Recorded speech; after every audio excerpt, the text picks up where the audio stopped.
This podcast is brought to you by the team at New Zealand Trucking Magazine. Remember to get your hands on the latest issue from your favourite retailer or subscribe now at nztrucking.co.nz.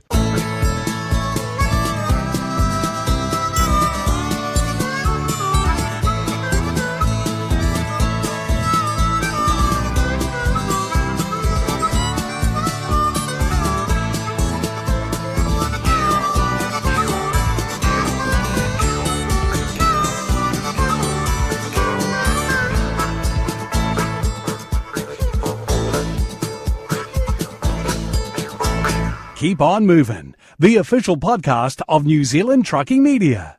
Here's Dave McCoid and Murray Lindsay. Hello, everybody. Welcome to our second podcast of 2022. Keep on moving, and a big hello to the editorial director of New Zealand Trucking Media, Dave McCoid. Now, Dave, what have you been up to today? You and Gav have been on the road doing what? Mate, we've been hard into it, working on the cover feature for the next issue, the April issue. Yep, we were up at 3 a.m. this morning. We chased a truck to Turangi, came back to Thames, honour our broadcasting commitments with your good self. How are you, Muzz? All right? Oh, I'm good, mate. So it's good to know what you get up to other than opening thousands of emails. Yeah, well, yeah, absolutely. Yep. And I won't say anything about that because, if you said something, I sit in the passenger seat and open emails because Gav does the drive. Yeah, well, there's lots in the podcast again this month, and the feature interview is with Trevor Masters. He's actually from your neck of the woods, Dave, isn't he? Yeah, that's right. TML's the company, Trevor Masters Limited. And it's an old Thames business, and a really lovely interview for me, a personal one, because Trevor's a local carrier, and he was one of the carriers when I was growing up as a kid, and someone you always looked up to, and a fantastic mentor to one and many. And, it was a neat interview to do because he's got a great story. Oh, that's a brilliant tease. Just leave it right there, mate. Leave it right there. Yeah. Again, this month, we're off to Aussie with Mike Williams and the kangaroo perspective. We've got Will Shiers in England, who no longer has COVID, which is the good news. At least he's got a bloody variant we haven't heard about yet, like Willicron or something. I'm bugging. Well, he's not doing it from his car this time, though. That's the bonus, right? I will also look at the new edition of Little Trucker magazine because it's a new one out. Plus, we'll chat with the boys from the industry. And you've got the news on the big rig of the year, haven't you? Which we're going to talk about but later on, too. Yeah, what a story that's been. All right, first things first, beautiful noise from last month.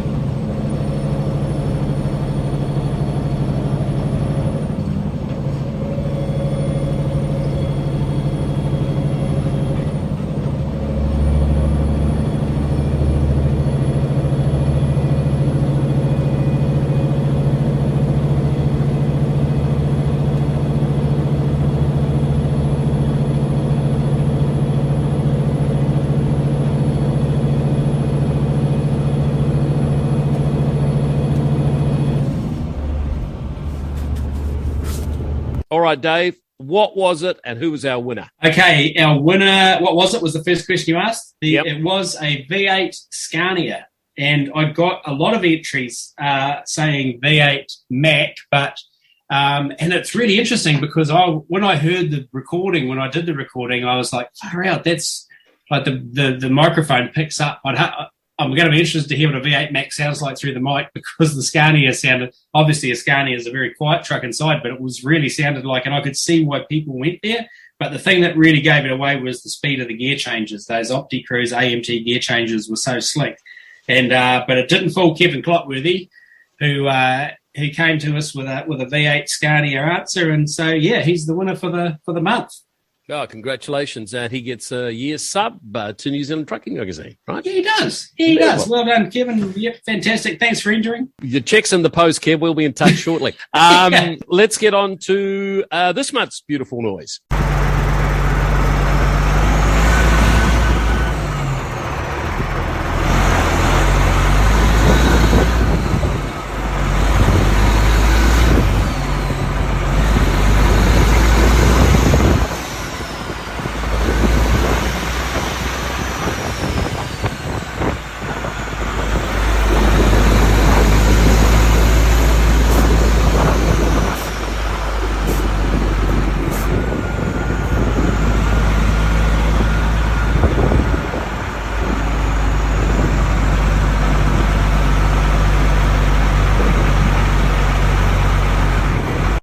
If you think you have an idea about that beautiful noise, get onto your smartphones, your laptops, your desktops, your email, because Dave loves email.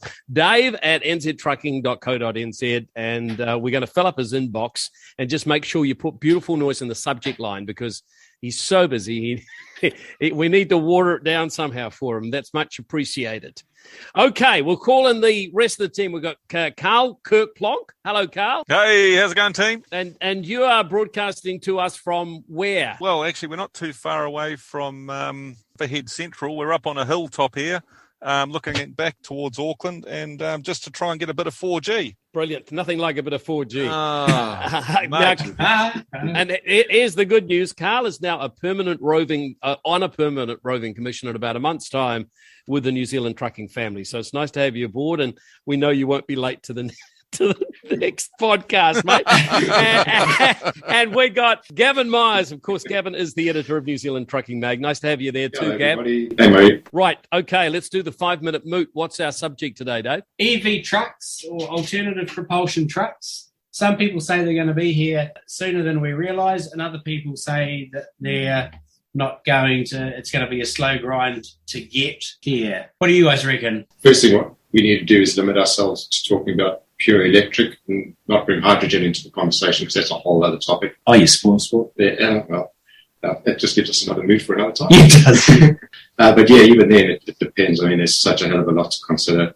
What has become quite obvious is the willingness with the public to actually go EV themselves. You know, everyone was sort of very much on the fence, but the numbers that we're seeing on the roads now is certainly starting to prove something totally different. So the thing is that there's a lot of guys, I know, I've got a lot of mates that, you know, turn around and say exactly that. Oh, you'll never get me in an electric truck, and so on and so forth. But the reality is I think technology is getting there. That's, you know, there's definitely big leaps and bounds being made. And I think, well, you know, we had this conversation the other day, didn't we? Sort of via text about, you know, we'd sort of been out with the CNR team again in the, with Murray and the T908, and, you know, sort of 600 and something horsepower, you know, Caterpillar underneath the bonnet, pulling the blimmin', you know, 4 rows of 8 actually, and the dolly, and a 24H cat on the back. And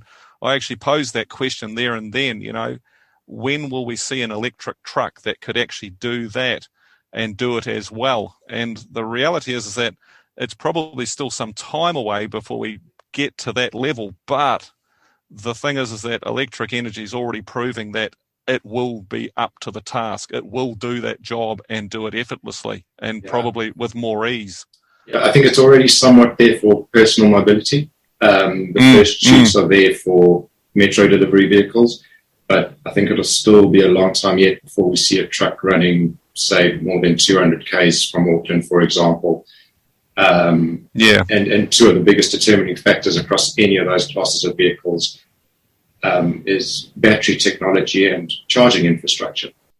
Yeah, it's an interesting one. And Gavin and I were with a well-known car transporting firm this morning who a lot of their work is higher-end cars and that, and he said that already right at the moment there are 70% of the cars they cart are EV. Yeah. I come at it from two perspectives. One is from an ex-transport working for a transport company, like in a management team of a transport company, and second is from personal experience. And the first one is you can say what you like, and there are, you know, there's a lot of transport people out there who are enthusiasts as well. But when it comes to the pure business, if there's a truck in the market that goes as well and is cheaper to run over the course of its life and has less R&M because it has less moving parts, the business will dictate the transition. And if it's not them going, hell, this thing's actually going to put money in my bank over the 10 years that I own it, they'll be pressured from their customers, because all the customers will see is a rate drop. And God help the transport industry. I hope that we don't do what we've done so many times, and when there's the opportunity to split a margin where the customer benefits and we benefit, we don't bang ourselves on the toe with a hammer and give it all to the customer.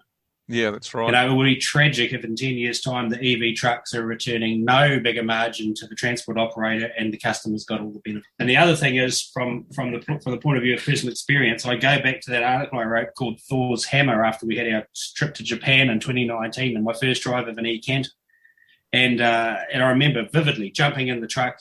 The Joker from Fuso was there beside me. I stuck it in D, planted my foot, took off like would have beat the Ranger away from the traffic lights any day of the week. And and he had fairly rudimentary English, and I had even more rudimentary Japanese, I got to say.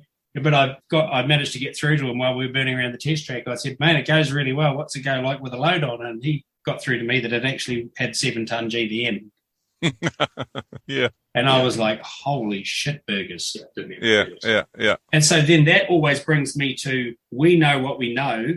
Like, our life has been growing up in diesel. We love diesel. If someone gave us a great big diesel truck and 600-700 horsepower, we'd think we were bloody made. But there's kids and young ones coming through now who will only ever be EV people. Yep.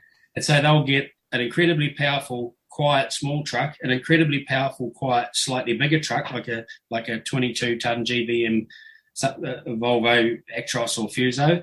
And then they'll say, I'll get promoted to the big line haul truck, which if it's diesel, they're not going to take to that overly kindly because it's going to be noisier, slower, and you've got to fill it full of greasy liquid. Yeah. You know, and so that, you know, it's the drivers will push, the drivers will push as much as anything else, the next generation of drivers, the ones that are, and Matt Smith, my co-business partner, made a great point a couple of months ago when we were thrashing it out as well. And he said, great big machines are the same to any kid as they've ever been through any generation. If that's what you know, if that's what it was when you were 4, then you will seek after. If it's electric, it'll be electric. When you were young, it was diesel. But a great big shiny electric truck to a kid that's only ever known that, pretty soon the diesels will be vintage. Yeah, that's right. Exactly. And I think the thing is too is that with the current climate, the way things are going at the moment, I mean, at the pumps is just getting beyond a bloody joke. I mean, that's going to. And that's a whole nother. That's going to another moot altogether. I know we're onto another moot, but I mean, we won't go there at the moment. But the reality is that will become a massive factor in the equation. If you've got some thoughts about our moot today, once again, you know the email Dave at New Zealand Trucking.co.nz. Sorry, NZ. Stop laughing when you say that. I love it, mate. I love all those emails you get. Okay, we're going to take a quick break and come back with our feature interview of the month with Trevor Masters. Keeping thousands of companies at their most productive, the name Mitsubishi Forklifts by Sentra Forklifts has become synonymous with quality, reliability, and value for money. Our distinctive green trucks can be seen at work sites and in warehouses all around the world, with Mitsubishi Forklifts, reach trucks, order pickers, pallet trucks and more, all serving the backbone for some of the busiest and demanding operations around. Innovative design, cutting-edge technology, and uncompromising quality are the standards that define everything we do. So if you are wanting short or long-term lease options, or to buy, contact the team at Sentra Forklifts, your Mitsubishi Forklifts dealer in New Zealand. Phone 0508 367 548 or visit www.mitforklift.co.nz. Hi everyone and welcome to the feature interview of episode 7 of the Keep On Moving podcast, and this is one that I've had on my list of must-do interviews. It's quite, in many ways, a personal interview for me because it's someone who's local to my area growing up and influential, and I even worked for the man for a very short period of time, which was cut short due to impending babies on the way, and I needed to find a job that had a little less hours. But it was a great thrill and a privilege to drive a Blue Kenworth in the Trevor Masters fleet. Trevor's a really interesting story because the theme of the interview is before you build the business, first you must build the road. And many operators will talk about how hard things were in the early years getting going for their business, but not many can say that they actually had to go out and build one of the roads that they would use most in their transport business before they could actually get their transport business going. But that's sort of what happened in Trevor's life, and so that for me has made it made Trevor a great subject for an interview. Apart from the fact he's a bloody good bugger to both work for and just yarn with, and so here we are. It is home in Port Charles, and so welcome to Keep On Moving, Trevor Masters. Thank you, Dave. No worries at all. Yeah, thanks for the time. So let's start at the beginning before we get on to building roads and things. Where's home for you? Where is it? Our home was in Kopu. Yeah. We still have a small business operating there, and Port Charles is just the place we love to be. Just the place. Well, it's not hard to see why, is it, when you're looking at it there? Yeah. And so, where's roots for you? Where did life start? Life started for me in Coromandel. It's in fact a very small village this side of Coromandel at Kopatauki. Oh yeah, yeah. Is that right? Yeah. Is that go for Trevor Masters? Is it? That was the first day. Far out. Yeah. Didn't make it to the hospital. And Mum had to stop at a house there with an old auntie, and that was my first day. Excellent. So school in Coromandel? School in Coromandel, yeah. in Tapu. Yeah, and parents did? Mum was just a local working girl around the town. Yeah. Yeah. And my dad, he was into all sorts of bulldozers and. Yeah. So there's a natural affinity with machines right from the start. Yeah. Yeah. Yeah. Absolutely. Yep. Absolutely. So we made it through to 15 before I got out of school. Yep. Yep. And, which would have been that was quite an achievement in those days. What year are we talking there? We're talking about 1956. Yeah. Yep. Coromandel area school? Yeah. Yeah. Yeah. So, and my uncle was running the bush gang up on top of the 309. Was he? Oh, okay. For Alan Mills. Right. Yep. And so he gave me a job driving an HD9 Alice Chalmers. Yep. Yeah. I thought I was just the bee's knee. Yeah. Yep. With that. And that was my first taste of native logging. Yeah. And I caught probably the tail end of that. Yep. Of the native logging operations. And that was, met some interesting guys, taught me a lot about how you did things out in the native bush where there wasn't much to help you other than a wire rope and a tractor. Yep. So they were all good guys. So fundamentals of maintenance, keeping stuff going, because I suppose Coromandel was probably the 309 road would have been quite a call for that. She was quite a windy little track. It eased a few of the corners now. Yeah. Yep. And what were they carting the native out with? Oh, GMCs. Yeah, post-war stuff. Yeah, post-war stuff. Yeah, internationals. Yeah. Yeah, my father had an international 6-wheel drive truck up there that he was pulling native remus and totras and all those sort of things down to the local mill at Coromandel. Yeah. So that was all interesting stuff. Yeah. So the connection, is that where the connection with Alan Mills stayed? Yeah, that after the native operations sort of stopped in that Coromandel region, we basically went down into the forest operations. Yep. Down in Kaingaroa and we did a lot of native pine clearing around the Aotearoa Dam. Oh yeah, for the dam. Yeah. Yeah. Before the dam was built. Yeah. So we cleared all of that and then over to Mirapara to do a lot of the roading in the forest. Right. And so it became very interested in logging. So you were driving motor scrapers, bulldozers, scooters? We were at the time, Yeah. So, yes, and it wasn't the big heavy-duty arterial roads. We were doing the smaller roads off them into the forest operations. And so, it was all good stuff. Yeah. And what would you been driving then? HD21 Alice Chalmers. Yeah. Quite a substantial piece of equipment in those days for pulling out stumps and everything to do the roading. And the TS300 motor scrapers and Euclid motor scrapers we had there, and all sorts of machinery for looking after the operations. Graders. Yeah. They had pretty big graders. They were doing the main roads. Nobody sort of believed me when we told them that we would wear a set of cutting edges on the blades out in 3 days. Right. Yeah. And that was incredible. Nobody ever believed us that. Yeah. But that's how long they would last. The that deep, and they just all got scraped off. Yeah. And what was the material? Like in the pumice, was it just abrasiveness or what? Yeah, it was just real hard roads. That's where all the Pacific log trucks all pounding on that road, and she was real hard road. Yeah. They bedded it right in. Yeah, she was just solid stuff. Yeah. So it all had to be cut and spread. And yeah, it was interesting. You'd do a 25-mile cut one way, and you'd turn around, you'd do another 25-mile cut back. Yeah.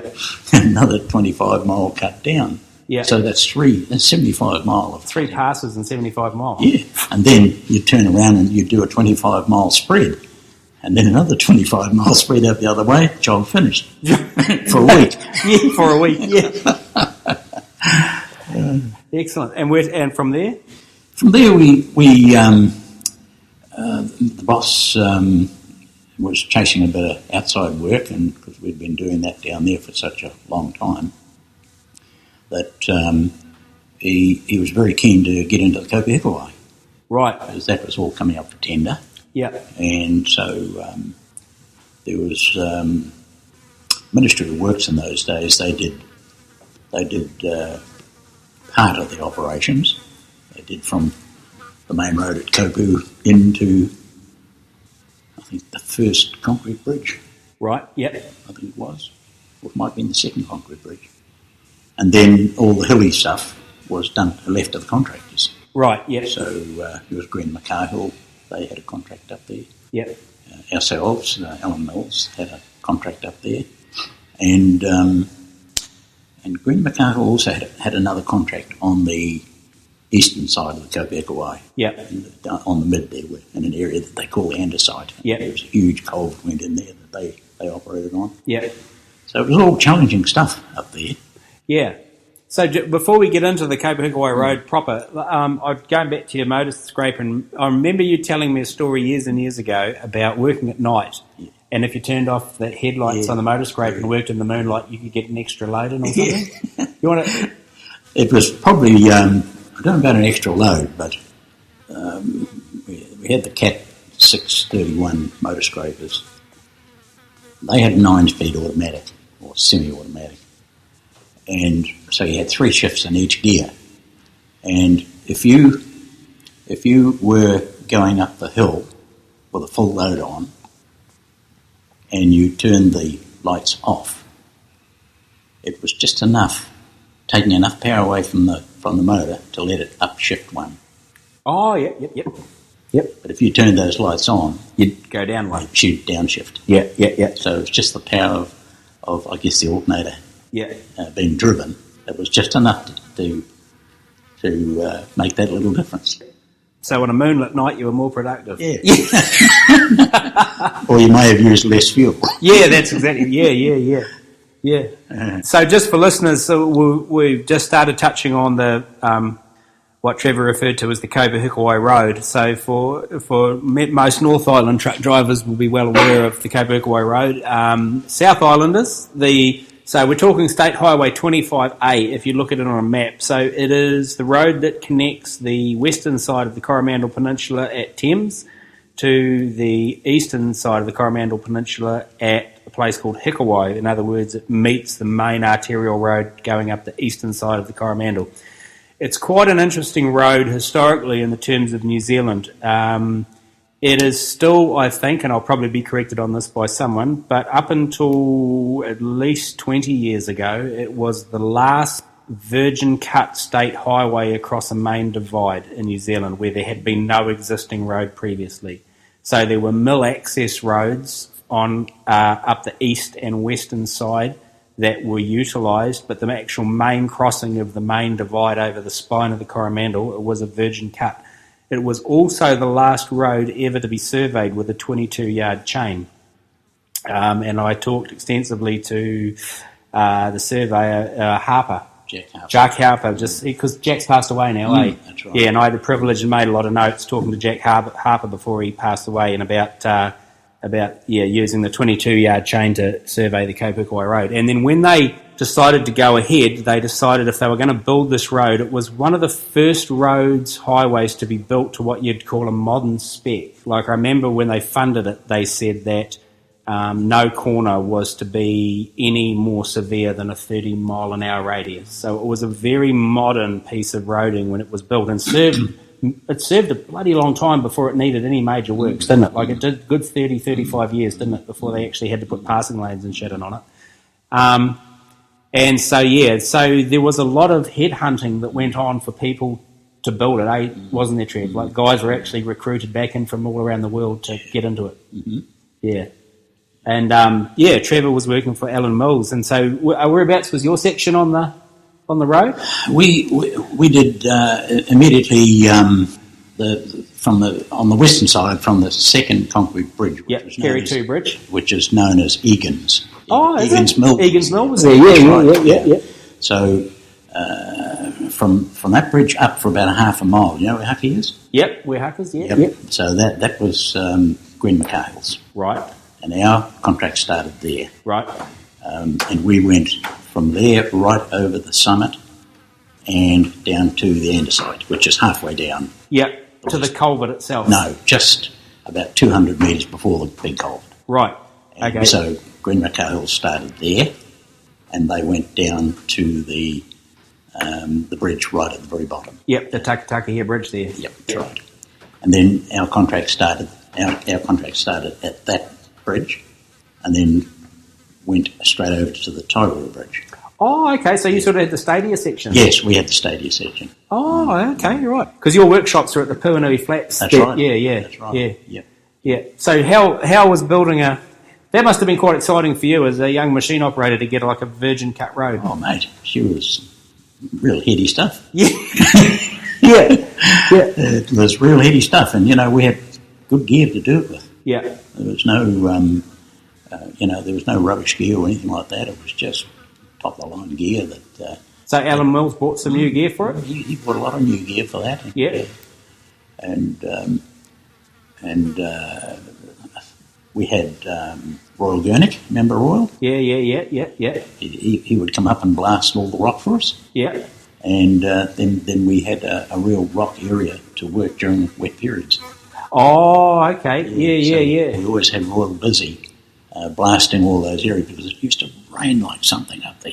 Yeah. Absolutely. Yeah. And so you couldn't work the clay cuttings. It just make a hell of a mess. Yeah. So that was summer work. Yeah. And of course, naturally they want to get as much done as they can, so it would give us a place to work during the wet periods. And we've seen rain every day for 3 weeks up there. Yeah. At that time. Yeah. And the roads, or the access roads, got that bad. You couldn't, you couldn't drive into them. So the area of the road where Trevor's talking about, it's like, I suppose you'd say, stab in the dark, 14 k's in from civilization, I suppose, to where their work started, and then probably 14 k's out the other side to the civilization on the eastern side. So, where are you living? Are you living on site or? No, we were living in Matatoki. We had a house at Matatoki we were living in. Yeah. And the company also had a big house that the single drivers all stayed in, and a place there for them to stay. Yeah. So, but Gwen McCarhill had their own living quarters there. Right. So they did have a spot there that a few of their drivers camped in and stayed in. So, but we didn't go down that track. So you commuted in every morning for want of a better... Right. In Land Rovers or something? Or? Yes. They were big time four-wheel drivers at that time.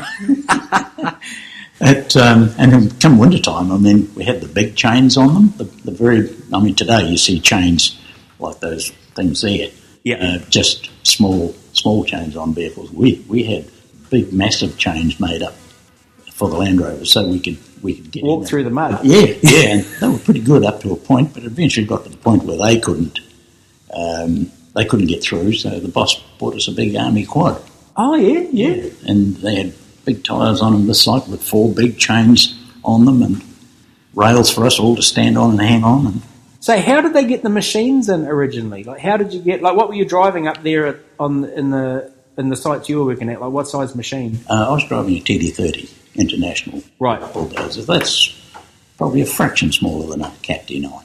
Right. Yeah. So it's in that category. So how the hell did you just walk it in, or? The transporters brought them up from Rotorua area to the site, but we would walk them from the Egan's Mill bridge. So before it all got gooey and mucky, and you could get into there. You could get into there. Once you're in there and it rained, well, that's another story. Whether you're building a road. You don't get out till it's done. Absolutely. So a big eye-opener compared with the pumice country down the line. Yes. Probably for the mechanics too. They probably weren't that enthralled with mud. No, definitely not. Yeah. Especially having to roll around the mud there. Yeah.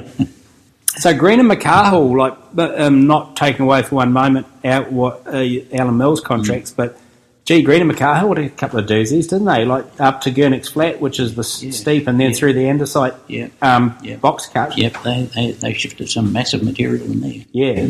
Mind you, it was pretty easy in those days. You just pushed it straight over the side. Yeah. These days you can't do that. No, that's exactly right. That's exactly right. So I was thinking about the andesite cut just before the bridge at the bottom of at the 1 ton straight there. Like that was just blast and push to get down through that box. Yeah. A lot of that stuff on the Graham Cahill side was they could actually do a lot of that with rippers. Right. So they had their D9s working in there, and they ripped all that out. Yeah. And that, but and right on the 1 ton straight that you talk about, there was a little bit of blasting on that. So you were on the bulldozer all the time? Pretty much on that job. Yeah. Of course, you've got to realise that today they would have a lot of diggers. Yes. Hydraulic diggers on the scene. In those days, it was still the day of the bulldozer and motor scraper sort of thing. So I think probably diggers might have made it a lot easier for some of that country. That we were working through. Yeah, that's times. right. Yeah, especially under those muddy conditions, because diggers are so good at that. Yes. But never mind. That was the time of the bulldozers, and they did. So, how long were you in there, and how long? Would have been 64, I think, 1964 we went in there, I think. 63, 64, So we were there till 66. Right, yep. And she opened in 19... I think it was at the end of 66. Yeah, I think, 66, early 66. Yeah, because there was some really interesting stuff on that. Like that andesite culvert was the biggest formed, metal culvert ever put on a road at that stage, wasn't it? It was a massive operation. Yeah. We used to come back through that area late at night. When we were going home, we would come up through Green and McCoid. We were working the little access track that we would come around to go around the head of that andesite and then come back up again. And it was so dark, if you stopped there, it was just like a green city of all the glowworms. Oh, yeah. Honestly, the whole banks were just lit up. Yeah. Incredible. Neat though, eh? Yeah, great memories. Yeah. We'd stop and turn the lights out, and it was just like looking at a city. Yeah. And so Green and McCarville had D9s and things up there, and like you say, it was all motor scrapers and bulldozers. And not so much the motor scrapers up there. Yeah, they weren't quite sort of, they only had those. We did have the twin motors Euclids up there, but they weren't a terrible success. They were just a bit too tight up there for operating them. And when it got stodgy, they were probably... They were parked up. Yeah. So we reverted to the bulldozer and carryall. Yeah. Put the carryalls behind them, and at least they could get around a bit more. Yeah. It's just those motor scrapers are really good for long distance. Yeah. Carting like dam sites.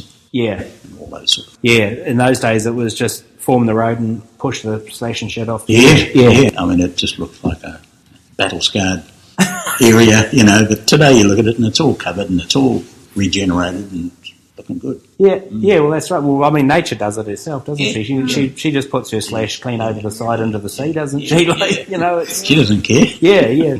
And so a really interesting thing was with the Cape Hikoi Road is when they were trying to source funding for it or looking at funding options for it, they approached the I don't know what you'd call it, the forest industry, forest service, or the government forest, and said, well, you'll be a great benefiter of this road when it's built, so you throw some pingers in the pot, and they weren't the least bit interested because they said, well, all of our wood will go to this new Mount Maunganui that's exploding and booming, and, I think they actually said, if you're going to do anything, we want the road from Waihi to Whangamata improved, and but the Kopu Hikawai Road went in, and next minute there's a sawmill at Kopu. Yeah. Tasman Fletcher's built the Kopu mill, and that's changed the game. Yeah. And so 66, it's all finished, and you stayed on in the area. Yeah, well, we sort of thought that a young family coming on. Yeah. Time to stop living out of the suitcase. Yeah. So you went to Rotorua, Mary. Like, when did you and Mary form an unbreakable union? 1962. 62. Yeah. So because you're a Port Charles girl originally, eh? Yep. So you knew each other. Like, did you when you were kids around this area? Were you would have known? No. Was that right? Never heard of him. Really, mate? You're just as well. You snared him, hey. She's not too sure on that. Oh, look at the view. Yeah. So. Oh yeah, did you when you were on your home? Did you meet when you were coming for your home trips and things, or? Yeah, well, as a matter of fact, yes. Mary was working in the hospital at Coromandel. Oh yeah. And my mum was working there also, so I went up there to see her one day. And Mary was there, so you kept stubbing your toe and going back to the hospital. Yeah. She always had a sticking plaster there for her. Okay, so and so you're both living at Matatoki while the road's being built. Yep. So what sort of just keeping on the Kopu Hikawai Road for a minute, like start work, finish work, like walk out the door, walk in the door at home. Like what sort of hours are we working day in, day out? Summertime, probably walk out the door around about 1:30 in the morning. Yeah. And probably walk back in the door at home about 10 o'clock at night. Yeah. Yeah. Yeah, day in, day out. Day in, day out, as long as the sun was shining and the weather was dry. Yeah, you were up there driving machines. But, it was the only way to get it done. Yeah. Especially when the pressure was on, So, although the boss never ever told us, but I think there was penalties on there if you didn't comply with those contracts. Right. Yeah. So it was a matter of just, making it happen when it was able to. Yeah. So, they were pretty big days. There was a lot of time that we didn't see the family. Yeah. You just get home and Mary would have tea ready. Or breakfast. In the bed and out of bed very quickly. And days off a week? No. When the season was on, you were going? The season was on, it was 7 days. Yeah. How long did the commute in and out take?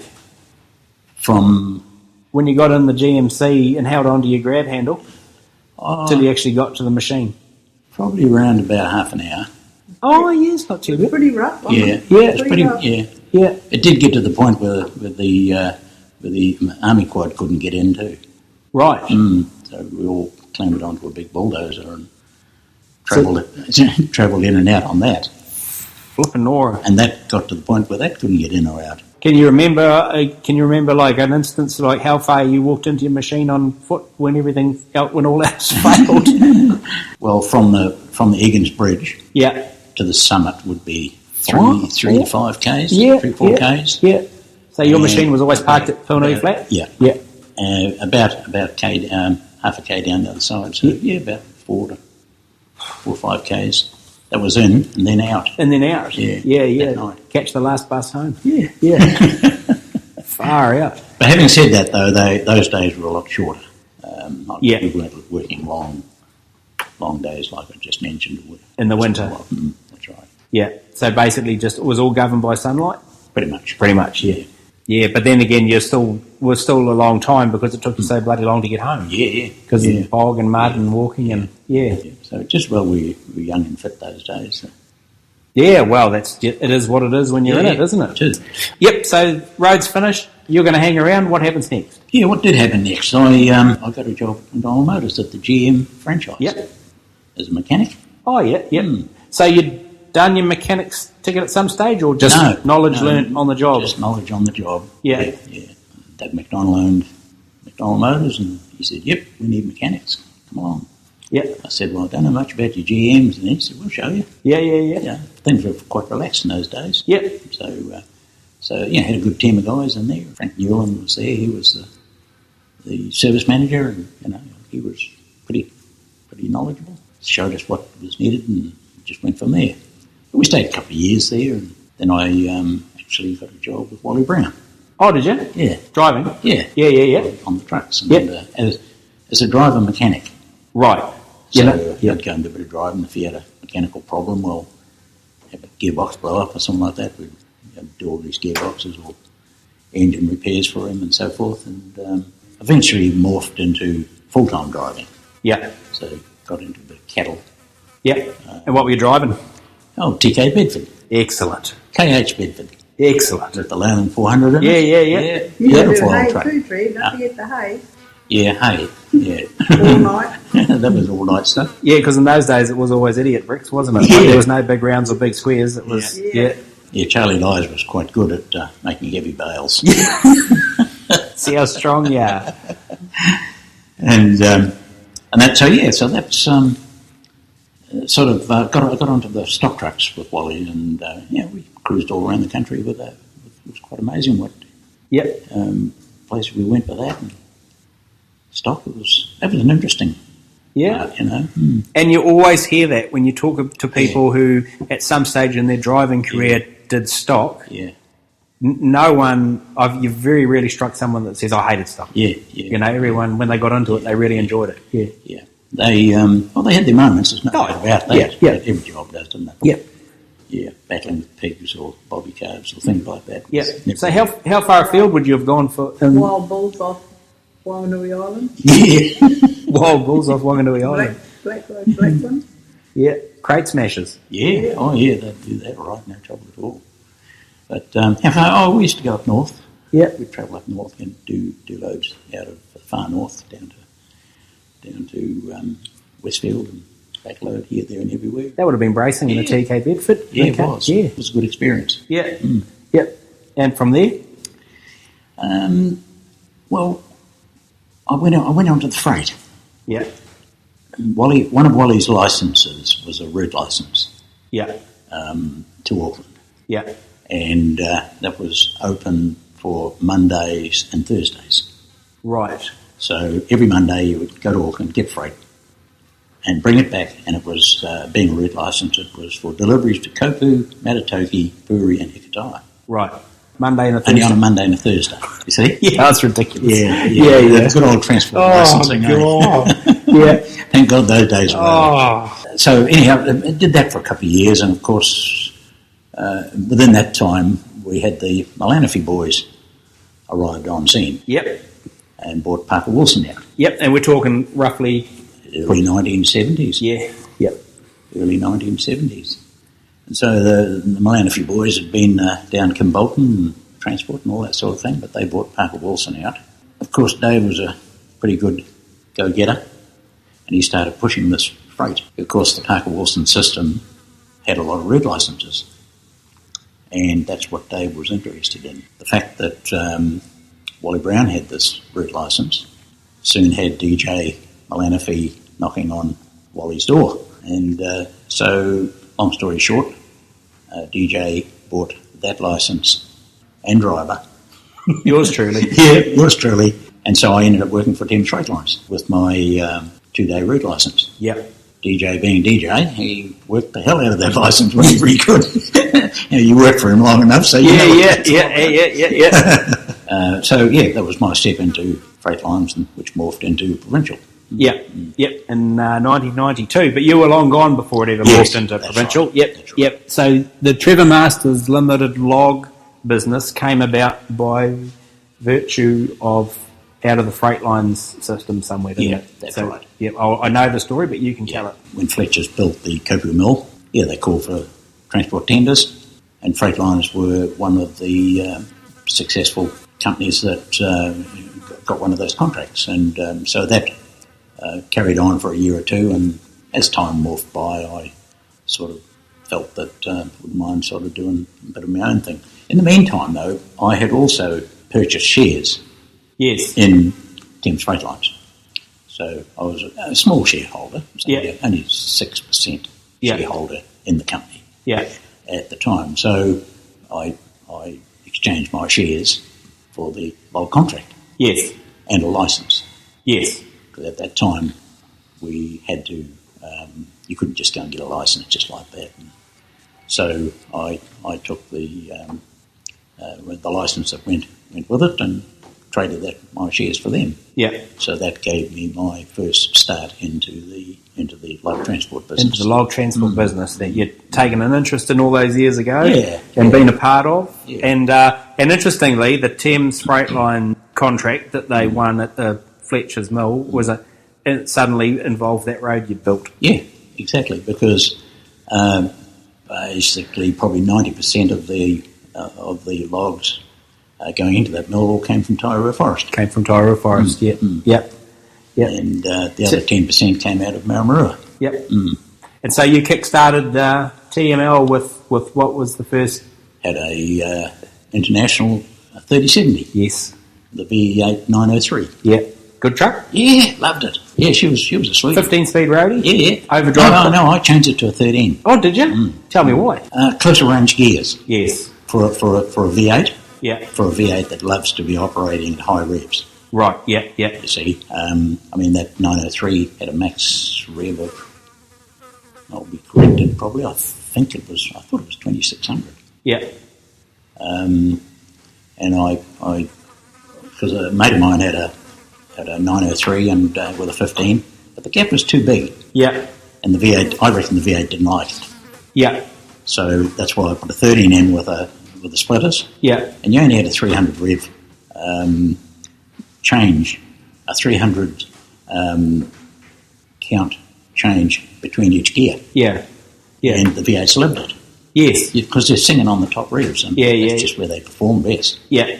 And of course, I like that. I like that. And so that truck was configured, was that 6x4 3-axle pole trailer? Yes, or? Yeah, it was. Yeah. Yeah. Yep. Anyhow, we wore her out. And how many years did you have the 3070? About 3, I think. Yeah. Might be 2 or 3. Yeah, I remember it well. Yeah. It ended up doing a lot of deer cartage, I think, down the South Island. Oh, did it? From Tamahiri. Oh. Yeah. Jeepers. Yeah. Yeah. So that's what ended up there. But, we bought an S-line. Yes. Yeah.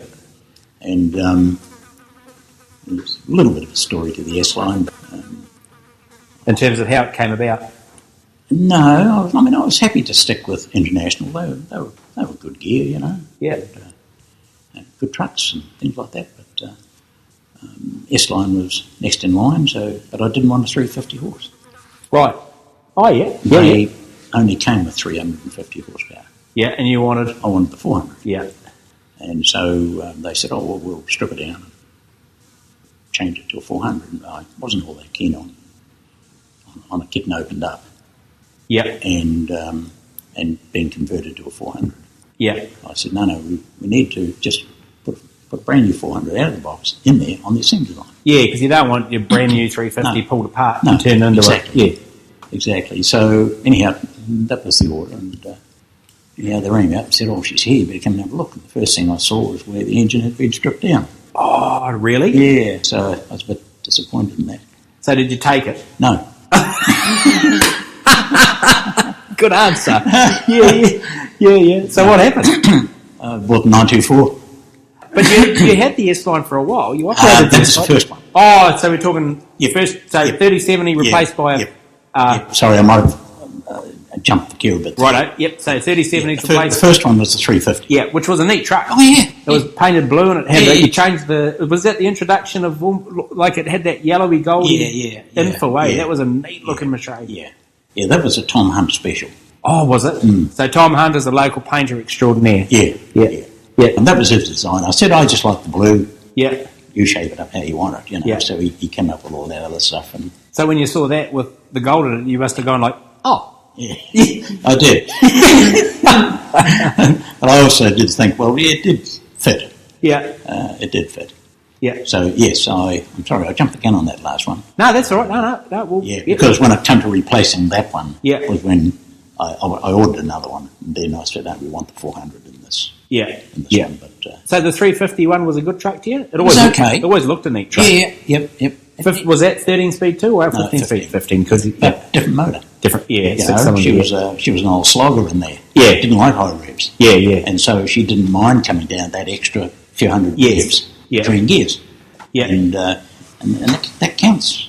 Yeah. You know, that really counts when you, because it lets the torque rating, the torque range just works a lot better when you've got a bit more space to work in. Yes. You know, it lets the revs come down and down and down to a point that you don't overkill it. Yeah. No, but I just found the difference between the V8, loving high revs, Yeah. small gap, ideal, and the 6-cylinder motor with a different torque rating, Yeah. or range. The wider gap in the gear spacing was much better. Yeah. So which one did you prefer to drive? There's a question. Oh, I think the 15s were really good. Yeah. They were solid. Yeah. They were solid. No, they were all good. Yeah. Okay, so that's the 350. How many Ks did you put on the 350S line? How long did you have that truck for? Probably about 3 years. Yeah, is that all, eh? Yeah, that was and about thinking all. back, eh? Because you Yeah. think back and think, oh, it was years. But Yeah. when you're young, time takes a long time. It does. Yeah. I'm pretty sure it was only about 3 years we had that one. He was had the 4 air horns on the roof, eh? Yeah. That's right. Yeah, it was a bloody neat truck. 6x4 and 3-axle pole trailer, eh? Yeah. Which was the rage in those days. Oh, that's what a logging truck Yeah, was. yeah. Eh? Yeah. And and they were good because it's not like for coming out of steep areas, your trailer's a bit lighter, whereas with the 4 axles behind, put more weight on the back. Just a big trolley on the back. Yeah. But I always think, when I'm thinking of you and the Kirkbeck Road, it must be quite neat driving a truck over a road you've built. So for listeners, an interesting anecdote story before we started the interview, Trev said to me, you did that Find This Road thing on the magazine a while back, and one of the first ones that we did was a photo of a corner on the Kirkbeck Road, and I said, yeah. I said, I was expecting an entry from you. You could have won a hat. And he said to me, I looked at the picture and thought, I built that corner. Yep, right on the top. Yeah. It was, 'cause I did a lot of the bulldozer work in that area, and of course, on the eastern side, about 200 or 300 metres further down over that knob, there was 2 big rocks, about 1.5 metres. Yeah. In the bank, on the side of the bank, and I pulled them out, and I actually pushed those 2 big rocks right to the very top into that parking area. Oh, yeah. And they're still there today. I'm going to go and have a look at them now. You won't see them. Oh, why is that? Because the bush is all grown over the top of them. Did you scratch your name on them with a knife? No, probably not. But there's 2 big rocks there, and I put them there, and I thought, they'll be there for a lot of years. And like I say, they're still there, but you can't see them now. When I was going to write a story for the magazine, way back in the early 90s when John Addison was the editor, and I was going to write a story on the building of the Kirkbeck Road, and I came and saw you, and I was privileged enough to see Jack Harper before he passed away, and a few of the other, and I can't remember who it was, but I interviewed someone who mentioned Trevor Masters, and they said, when you worked at Allen Mills, you always knew what bloody gear he'd driven because somewhere on it we scratched TM with a knife in the paper. Have a look around you just now. Yeah. Oh, yeah. That's I haven't checked the boat yet to see if it's got. Yeah. So I want you to tell the story. Tred's got a great story, and you won't go far in the North Island and he's a very humble guy, but you won't go far in the North Island when the name's Trevor Masters is mentioned. Yeah, people of his era talk about a man's affinity with a machine, and you actually drove the original S-line off the Kirkbeck loaded with a broken Hendrickson walk beam, didn't you? I did. Yeah. Yeah, Mary would have had the laundry to do that night, probably. What happened there? On the bottom of the Hendrickson, you had 2 big beams, which carried basically all the weight. Yeah. Now, where those beams attach under the diffs, there's big bushes in there. Yep. I've got to say they were not a good design because the big beam came up and you put 2 bushes in, which were press fit in. Yep. And then a 5/8 bolt went through that and clamped the bushes together. Basically what happened is the 5/8 bolt broke, and over a period of time the bushes started to work out. Yep. And one only had to drop out, and then the beam basically dropped off away from the diff Yeah. and dug into the ground, you see. Yeah. So here we are. So this is what happened to you when you're coming down the road. Yeah, that's right. Yeah.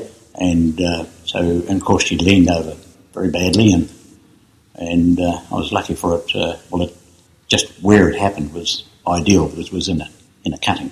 Yeah. And so it went into the water table and basically scraped along the bank before it came to a stop. So we had to do something, so we chained her up. Chained up the walk beam? Mm. Yeah. Yeah.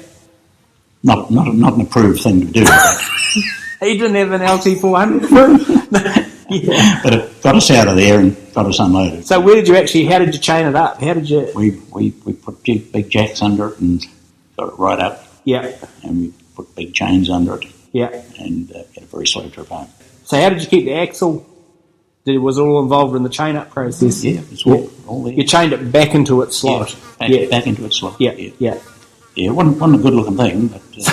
So did the chain go through where the 5/8 bolt would have been? Well, of course, once the 5/8 bolt was gone and the bushes had come out, you had a hole. Gaping hole. About inch and a half or 2 inch hole. Yeah. That you could do something with. Yeah. Like I say, wasn't a good idea, but... Load delivered, docket signed. Yeah, mate. It's all that matters in the end. You're listening to the Keep On Moving podcast with New Zealand Trucking Media. Now let's get back to our feature interview for the month with Trevor Masters. So the S-line's done a good job, and then you have the second S-line, which is the one you wanted, the 400, and you saw a boogie 350. Yeah. Yeah, wrong person to try and pull the wool over the eyes. Yeah. No, I was a bit disappointed, but anyhow, that's the way it went. So you just left that truck there? Just left it there, and I don't know. They didn't deliver what we'd ordered. Yeah. And so that was the end of that. So we were lucky that there was a 924 setting up at in Auckland at Domtrack. Yeah, which was the Mademoiselle. Yeah, exactly. So she was there for the taking, and because she was quite a late W model, wasn't she? Yes, that was an 86. 86, yeah. It was 86, I think, that one year. Yeah. 86 model. Because everyone else in the log game on the peninsula at that stage, they were into W models by that stage, weren't they? Was Ross still around with the Pacific at that stage? Yes, he was into it at that point. Yep. And so you Clary, Hunty, Don Gordon, they all had W models. Yep. Yeah, they were sort of in thing. Yeah. Time. Yep. And so she was a 400. Yeah, she was a 400. Yep. From the factory. Yep. And she had all the fruit on it, and she was good piece of kit. Because that was a very early black motor truck, wasn't it? Like that wouldn't have the beige Cummins in it. No, didn't it? that's right. It was one of the first of the black ones. Yeah. So 400 horsepower. Yeah. Yep. Be a good truck. Yeah. I'd love to have kept that truck and just restored it. Yeah. But wasn't to be. Wasn't to be. And again, set up 6x4 3-axle pole trailer. Yeah, for many years before it. Did it end up a truck and trailer? Yes, it did, because when I took it to Kinley, Carriel years ago, it was a truck and trailer. Yeah. We ended up with the 4-axle behind it. Yeah. And so she, Mark McGann drove that truck for years. Yes, he did too. Yeah, the late Mark McGann. Yeah. He just wouldn't. If he had a day off, he didn't want anybody driving his truck. Yeah. he was a real. What do you call him? He was just so incredibly tidy. Oh, but as a person too. His grooming was, you'd be up at Whangapā and McGann would be there and he'd be in the mucks of shit and loading and he'd come out and his hair was like brill cream parted. Yeah. Oh, like it was like no mud. Absolutely. Yeah. I mean, he used to go cook the mechanics if they didn't put a mat down on the floor, and so nobody really wanted to drive the truck if he wasn't around him. Yeah. But no, he was an incredible driver. Have you ever been with him at all? Yeah, I did, because I did some relief driving for CJ Everett when I was between Freightline stints, and so Mark would load, and then I'd take it down to Kinley, and so when I was learning that, I went in a couple of times with him, and just such a nice guy, lovely guy. So he got onto our Turangi run in the end, and he just loved it. Yeah. And so then opportunities came a bit further south with Trendy. That's right. Well, at that point, of course, Fletchers were selling the mill at Koku. Right, yeah. And Carter Holtz were buying the mill off them. manager of Fletcher's said, well, we're moving back to Taupo and I want you to come with us. That's how that started. Yep. And they said, so you need to be ready in about 2 months' time. I think it No was. pressure. No pressure. Yeah. So the phone got red hot to contract and Yeah. what trucks you got there? And so they had that 650 Yeah. with a 444 in it. And So that's a bulletproof combo. yeah. Because you're a great fan of the T650 Kenworth, aren't you? Love them. Yeah, love them. yeah. Love them. So that's how that one started. And of course, at first I sort of thought, oh well, like just stay as one truck operator. The one we had working into Kopu would go down to Taupo, but that wasn't to be either because Carter Holtz approached us and he said, well, we want you to set up here too. Right. As well. So that was get another one, get going fast. Yeah. So just backing up a wee bit, like I'm just interested to know after the 3070 and an S line, and then stepping into a W model, like the comparative between the two, like trucks. Anything stand out? Like anything like from someone who executed the Max from both brands? I guess the Kenworth were probably a little bit more rugged. Right. Yeah. In their suspension. Yeah. I think if the International had a fault at the time, I just felt they were a bit light in their suspension. Yeah. Especially the front suspension. Yeah. Very small spring shackles and spring pins and things like that. Yeah. Whereas the Kenworth had a much bigger shackle system and big thread-in pins, and I mean they were almost bulletproof, Yeah. Not that it didn't give trouble, but it wasn't anywhere near as much as most others, Yeah. That was one thing I sort of liked with them, but I mean the rest was fairly basic. Yeah. Cosmetic stuff, a lot of it. I mean, between the cabs and that, Yeah. I guess for comfort, the S-Line was pretty much way ahead. Yeah. I guess maybe to the lighter suspension for one. Yes. Yeah. And they did have a better seating arrangement. Yeah. That seat I had in the S-Line was a sprung seat. Yeah. As well as a big air system that. Right. It must have had a 300 or 400 mil movement. Yeah. And you could adjust that air pressure to suit it. Yeah. And you just floated there. And they were whereas the 924s were a bit cramped up. Yeah. And had those smaller seat systems that didn't give much movement. Yeah. And they were probably a lot harder. Yeah. And at the end of the day, as the driver, you're spending a lot of time there. Well, there's no logbooks in those days. Yeah. But maybe not 1:30 a.m. to 10 p.m. at night. No, yeah. Yeah, those days were gone. Yeah. Oh, okay. And so, so Trendy arrives, 444 powered T650. Tell me what is it with a T650 that just presses your buttons? Oh, high bonnet shape. Yeah. The sloping bonnets, they made them a very aggressive looking piece of kit. Yeah. I thought. They did stand out. They were quite, I thought quite impressive. Yeah. Machines. Yeah. I mean, the bottom bases were not a hell of a lot different. Yeah. To most others. Yeah. But it was just, the cab design and the performance of the old 444 was pretty good. Yeah, they were a good motor. Yeah. Had a little bit of cooling trouble at one point, but on the whole, she was a pretty good piece of kit. And of course, Ken Hill drove that truck for years, didn't he? Benny Hill. Ken came in and he went to Taupo and set up camp there. Yeah. And took control of the operations down there. Yeah. And of course, the Mademoiselle, the W model, that was the first truck to have the livery as we knew it. Yeah. That was the Became cornerstone. standard. That was the standard. Yeah, that's right. Became the standard. Yeah. It was something just to make it look a little bit quite nice and not too extravagant. It becomes too big a hassle to get them set up in the first place. Yeah. And of course, then along comes 1993 and Whangapoa. Yeah. Yeah, well, everybody been keeping their eye on Whangapoa as a forest that was coming on stream. So I only just thought about this right now, so I've jumped in over the top of you. Sorry about that, but I've just thought you would have remembered it being planted. Yes, I did. Yeah. although I had no part in it. Yeah. And living in Coromandel, I mean, the forestry was always set up there planting back in the early day. Yeah. And that, so yes, I do recall that. Yeah. All the forestry getting planted over there at the time. Yeah, so we ended up working in that forest. Yeah.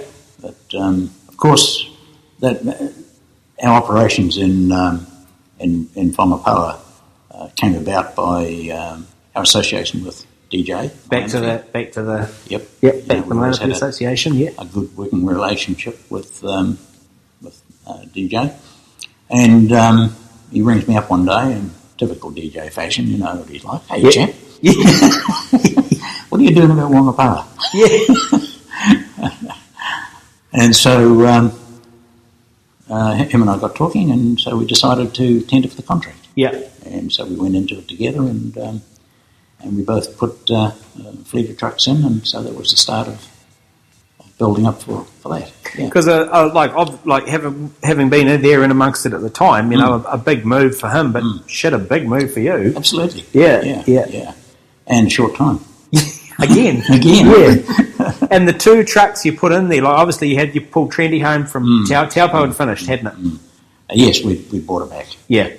And so you had the W924 driven by Lance Paul and the 650 with Ken Hill still on it. And you chose two very interesting trucks to put in there, two Max Superliners with 400 horsepower motors. Yeah, so that, you know, we sort of thought, we'll give the Max a go. DJ said, well, hey, you can get a couple of Max through us, through him. And if we wanted to go that way, so I sort of always liked the Superliners. Good looking bit of kit. Yeah, absolutely. Yeah, very good looking bit of kit. Yeah, but I had heard a few, and I'll probably get shot down by a few Mac people here. Don't worry, they'll never find you, mate. You would have to know where to go to find this place. I say it, I didn't like the V8s. Yep. You know, that some of them did give a lot of trouble. Is that you didn't like the V8s because of anecdotal what you'd heard? Because you love the V8 and the Inter. Absolutely. Yeah, absolutely. I love it's not it's not a configuration issue. No. Like when I was with Freightlines, I had a bit to do with in the workshops. Yeah. And I had a bit to do with some of their V8s. Oh, that original 325. Yeah, that's right. Yeah. And some of them gave a lot of trouble.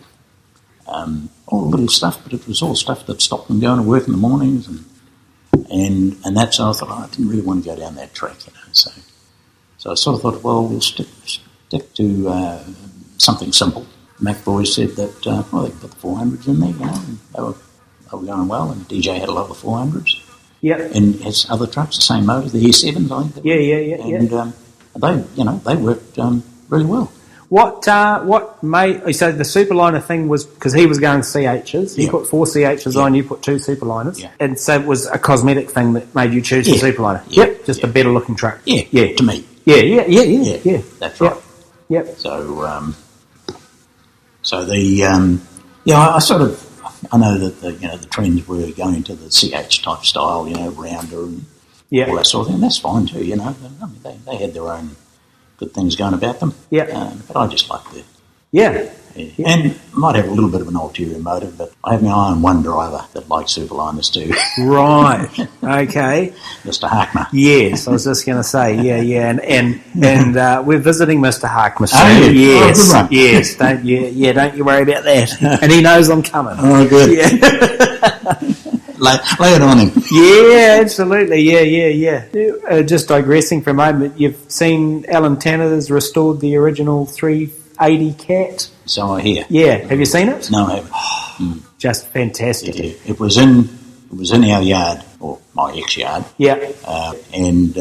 Grant Austin texted me and said, "Oh, you want to see what's here?" Yeah. So anyhow, I was up here, so I couldn't see it. I think he sent a photo of it. But anyway, I digress. Yeah. So 2 Superliners, and you've got the Harkner lure out. Yeah. And it worked. And it worked. Yeah, it did too. Yeah. And of course, the late Brian Hunt as well. That's right. Yeah, came in and drove. Who had Super Tramp and Supernatural, weren't they? Yeah. You've got me there. I can't remember who had who. Someone will tell us. I think John had Supernatural. Yeah. I got a funny feeling you're right too. Yeah. I think it was. Yeah. Yeah. And I got to say, like I remember, there was a couple of occasions because in the JV between Masters and Provincial, we all pitched in at times. And my ultraliner was off the road for a service, and a couple of times I remember, and one of the boys was away, and I had 2 instances where I did a day on one of those superliners, and they were beautiful trucks to drive. My God, they were beautiful trucks to drive. Yeah. The old Mac box was a good robust box, And Yep, and so onward and upward at Whangapā. Yeah, so that was wasn't a big output initially. Yeah. But as they upgraded their uplift, well, we had to come into the party and get a bit more kit in there too, Yeah. A bit more gear, but the operations in Whangapā were pretty extensive. Yeah, that's right. I remember that first winter of '93. The roads were pretty bloody green as well. Yeah, absolutely. And the hills were pretty steep. Yeah, so I think the next one there was the tri drive. So just for listeners, just say Whangapā Forest is a exotic pine plantation forest. Probably would you say a 2 to 3 hauler operation average? Yeah, At the time. At the time, yeah, sort of in and around the hills above Coromandel. Was that the best way for lay people? Would be, wouldn't it? Sort of up in the high country behind Coromandel. On the eastern side of the peninsula. Yeah, dominantly eastern side, Yeah, that would be fair enough, Yep, and so we're in there and amongst it in the mud and the rain and the green roads. It's funny how it rains when you get into those Coromandel hills. And that's right. Our first attack at the traction issue was triple drives, wasn't it? That's right. Yeah. Yeah. So they were operating out of some very steep areas, and Earnshaw did say that they required tri-drive equipment. Yeah. That was their request. Yeah. In the contract. So we were working towards that, and the DJ put the tri-drive Max on, and I put the tri-drive into Western Star on. Yeah. And that, so they both gave their problems. Yes. To me, they were just too heavy on the tri-drives. Yeah, I remember driving Neville Sherrick's out one day with a load of longs on in the rain, and it went well straight ahead, but it only went straight ahead. Yeah, they didn't like going around corners on a single steer. Yeah. I think we measured the distance on one of our sets of tyres. I think we got 5,500 out of the front steerers, I think it was. Yes. That's pretty horrendous when you... Yeah, they give the cost model a lashing. Yeah, absolutely. Yeah. But there was no doubt about it, they could climb hills. Yes. Yeah. So long as they're going straight ahead. Yeah, but of course then arrived central tyre inflation, and that changed the world overnight, didn't it? It did, yeah. Suddenly the tri-drives were out of it. Yeah. And like across the country, there was piles of axles everywhere, wasn't there? That's right. Yeah. That's right. And that central tyre inflation, was really good for traction. Yeah. Hard on tyres. Yeah. I don't care what anybody says. They were extremely hard on the tyre walls. Yes. It was probably better in the later models of the central tyre inflation, where they were, if you reached a certain speed, they would automatically pump up. Yeah. But some of the early ones didn't have that. Yeah, if you forgot, then you were powering up the highway at 30 psi. Yep. And you weren't going to carry on up for much longer because everything was going to go pear-shaped.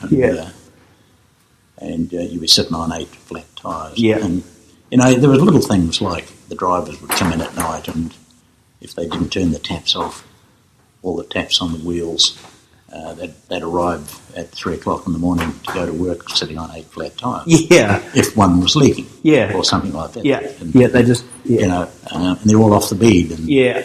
And so there's all sorts of nasty things going on. Yeah. And I suppose, as the 30-odd years or 28, 5, whatever it is, years since it's been around, even the tyre technology now is probably... Yeah.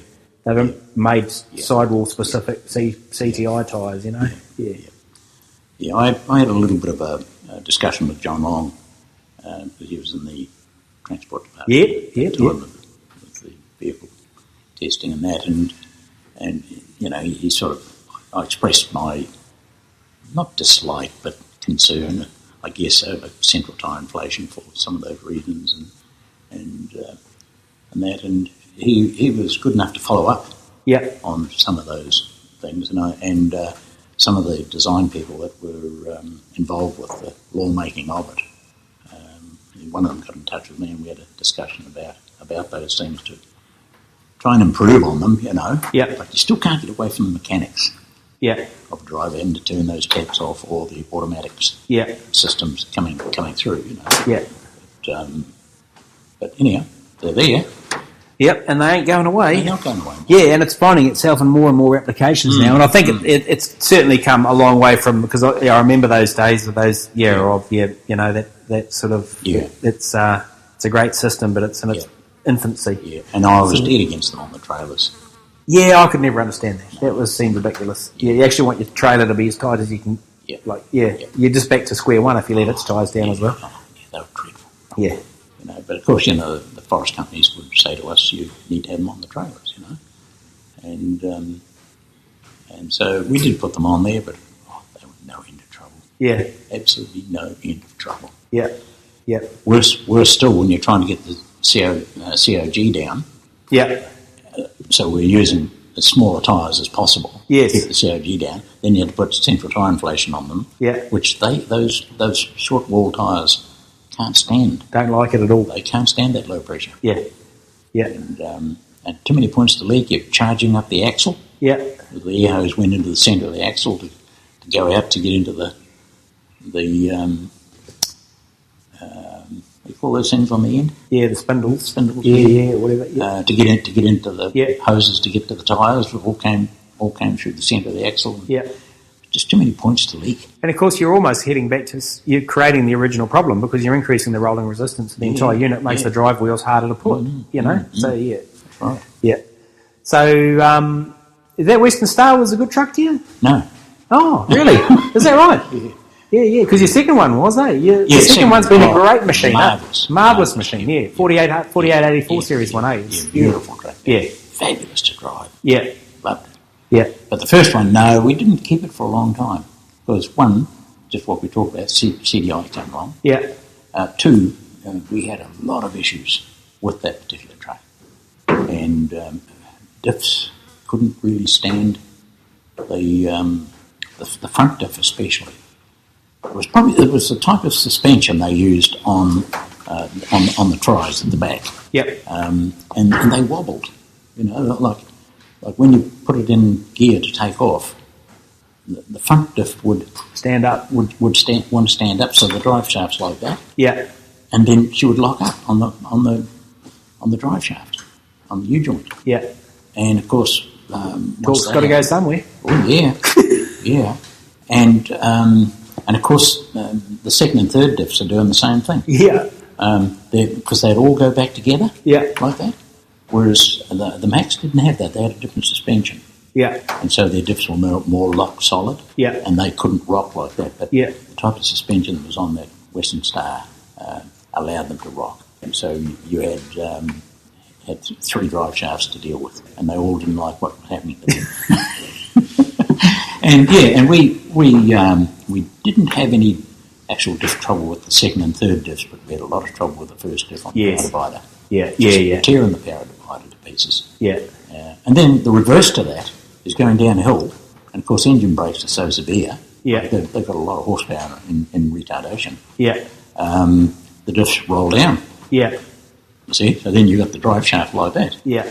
And so then you put the power on, they go like that. Yeah. I mean, it's a dreadful thing, isn't it? Yeah. And so it was just probably not a suspension that was... Favourite so anyhow, we were quite glad that CDI in this particular case. Yep. And of course the log cut eventually changed, and you had to go all the way back to where you started with cab over trucks. Yeah, first K model Kenworth, number 12, K100G. Yeah. They started, more 8 metre stuff, 8.2 metre. Yeah. Some of them were 8.3, and tolerances were very fine in terms of distances between. IVS was pretty that's right. marginal. That's right. Yeah. In fact, they were just too tight. Yeah. That was on the long nose conventionals, but cab overs they could. they could deal with that quite easily. Yeah, yeah. Because you prefer a bonnet if you can have a bonnet, you'd prefer it, don't you? Yeah, but of course that's where it went. It never really went back, did it? No. But you had two second generation T650s though, didn't you? You had the two later model ones. Yeah. They were brought in for Wangapā. Yeah. And they were just all dealing with the local mills, tanners, Kirkbeck mill, all that sort of thing. There was a lot of local stuff going. So enough shorter cuts to keep those two trucks busy. Yeah. And so how many years at Wangapā? 91 we started there, I think it was. 91, 92. Yeah, that was road lining. Because I know me and Benny Hill were in and out for road lining up to 5 Crossroads. Yeah, they were there. Spaghetti Junction, yeah. We peaked the other day because he was working out of there a bit. And he said they opened up Spaghetti Junction again. Is that right? So that's third time round, yeah. You'll have to go for a ride, huh? Yeah, I'd like to. Yeah. Of course, it's all been sold now too, eh? Yeah, it has, yeah. Grant was talking to Grant the other day. So what was your last year in logging? When did the RFH buy the business? 2013. Oh yeah, that long ago already. Yeah. Almost a decade. Yeah. And the great thing about I always take my hat off to the Sargentons for they retaining liveries. Oh, absolutely. Like just hats off to them for that. Watch horns yourself. Yeah. Just it's so brand new K200s in the yard now in the old colours. Oh, very impressive. Oh, it's neat, eh? Yeah. Very impressive. Yeah. Real cool. I mean, I always liked seeing them on the road. Yeah. They're so good. Yeah. Unfortunately, I don't know who's driving them now. Ran up the coast the other morning I come up early-ish. Past 7 of them between Thames and Coromandel. Yeah. And I waved to all of them. Yeah, absolutely. Yeah. Because it's cool because you're seeing, what was headed to become, So were you, 2013, you must have been right on the cusp of 9 axles and 50 mags and all that sort of thing? Yeah. So did you actually buy a 9 axle unit? No. Now, the last, we bought 2 new 200s. Which was number 5, the 8-wheeler and 4 axle? No, it was 25, Oh, yeah. 24, and 23. Right, yeah. They were the last 200s Right. that I bought. Yeah. And they were all 4 axles. 4 axles, yeah. One was rigged up for 12 metre cartage on the trailers. Yeah. Yeah, and we were doing that out of Turangi. Yeah. To the mount. So, the next round would have been the 5 axle trailers. And what's your thoughts on where it's at nowadays with it's not on the peninsula, obviously, I don't know, but 58 tonnes. I was talking to a driver, I was talking to a guy who was driving a 60 tonne HPMV truck, and it's just amazing where they can get those now. Once upon a time, a highly restricted weight, and where his permits will actually let him get is boggled my mind. Oh, yeah. I mean, it's incredible. Yeah. They haven't improved the roads. It's fabulous. Don't you start me on the roads, Mary Masters. That's bloody. The driveway up to your shed's better than State Highway 1 at the moment. It's and power. Yeah. Oh, absolutely. I mean, you got your 600 and 700 horsepower on the roads these days that can handle a lot of this stuff. Yeah, 3,000 Newton metre motors with 2,700 foot-pound. Yeah. I mean, it's so geared up for it now, isn't it? Yeah. Like that, it's just fabulous what's out there. Yeah. And for me, it's so good we've got the drivers that can do it. Yeah. I mean, the drivers are talented blokes. Yeah. Yep, you'll get no argument from me. I'm the biggest driver groupie there is. Yeah. I mean, we always have our problems with some drivers, but on the whole, drivers are salt of the earth. They do a massive job. They don't get a lot of thanks for it. Straight gun barrels. Yeah. They'll tell you how it is. Yeah. What a fantastic journey. From they keep coming back to the peninsula. Started with log, started with native, came back, built the road, built the business that used the road. You've plenty to reflect on and plenty to be proud about. Yeah. Oh, it's been a fabulous line of business for us. It is. Yeah. It suited us. I mean, Mary looked after the office. Yeah. And all the office staff. And Peter looked after the workshops. Yeah. And I sort of operated between, and that's so it was like a real family business. Yep. Well, it was. It was not like it was a family business. That's right. Yeah. Yeah. Right. So it was really good to have that backup from the family when the hard decisions have to be made. Yeah. It's not such a lonely spot. Yeah. Well, it can be lonely at the top. Yeah. Very lonely. Yep. At the end of the day, everyone's eyes look at you. Yeah. Exactly. And if you make a bad decision, well, it affects a lot of people. Yeah. Including yourself. Yep. So it's good when you've got family around you to talk about some of the tight things, hard things, and get a few different perspectives before you make a decision. Yeah, what a great, that's wise counsel. Absolutely, Yep. And that can extend to trusted confidants too, can't it? You know, exactly. People that you trust and people that you respected the thing of, and you don't put it all on your own shoulders. You know, eventually you have to make the decision. Exactly. But get as at much. least you can take a little bit of counsel from whatever's going around. Yeah. I mean, some things are straightforward, so that's fine. It's the difficult things. Of either expanding. Or retracting. Or whatever it might be. So it could have good consequences or bad consequences. It's always a highlight when the new rig goes on the road. Yeah, I can imagine. You know, because often, what is it, 4 to 6 months we went from when you order them before they go on the road.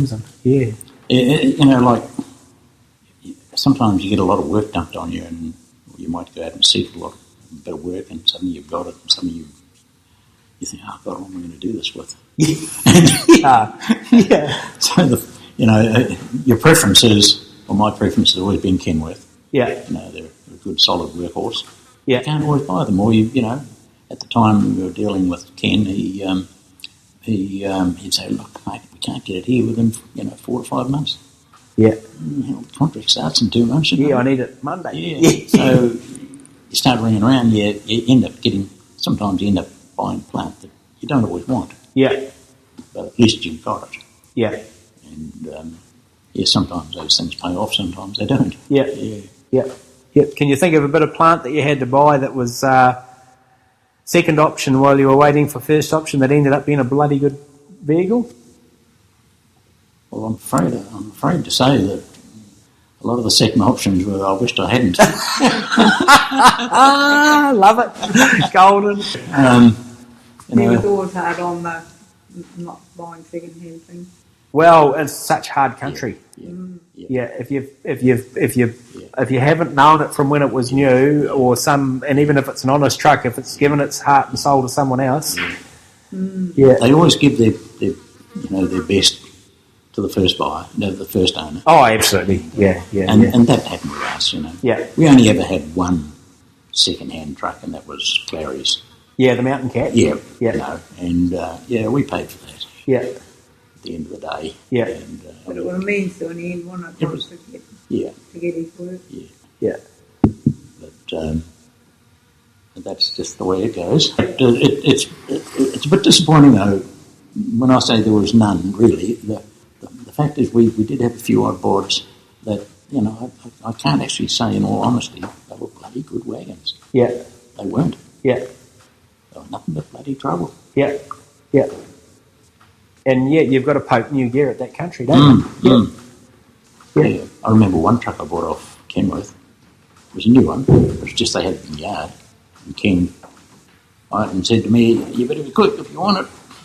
So I just made a snap decision and said, right, get it down here. And that truck turned out to be the best Kenworth I reckon we ever had. Oh, what was that? Which one was that? 19.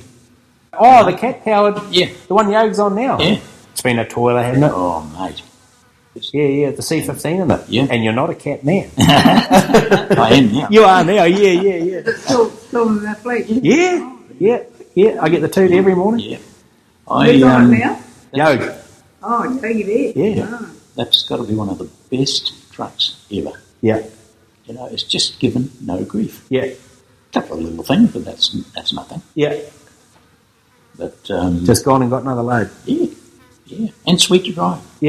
Everything just sweet. He had it in the yard up there, and really the only difference if I'd have ordered it, the only difference would have been, I think Pete said, 50 or 80 mil in the wheelbase. Yeah.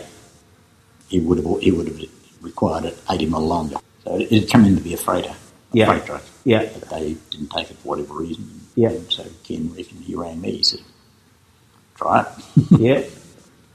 We have a 1 Million Mile Club in the magazine, and the old number 7 that Pete drives, she appears in that this month. It's been a good toiler. Yeah.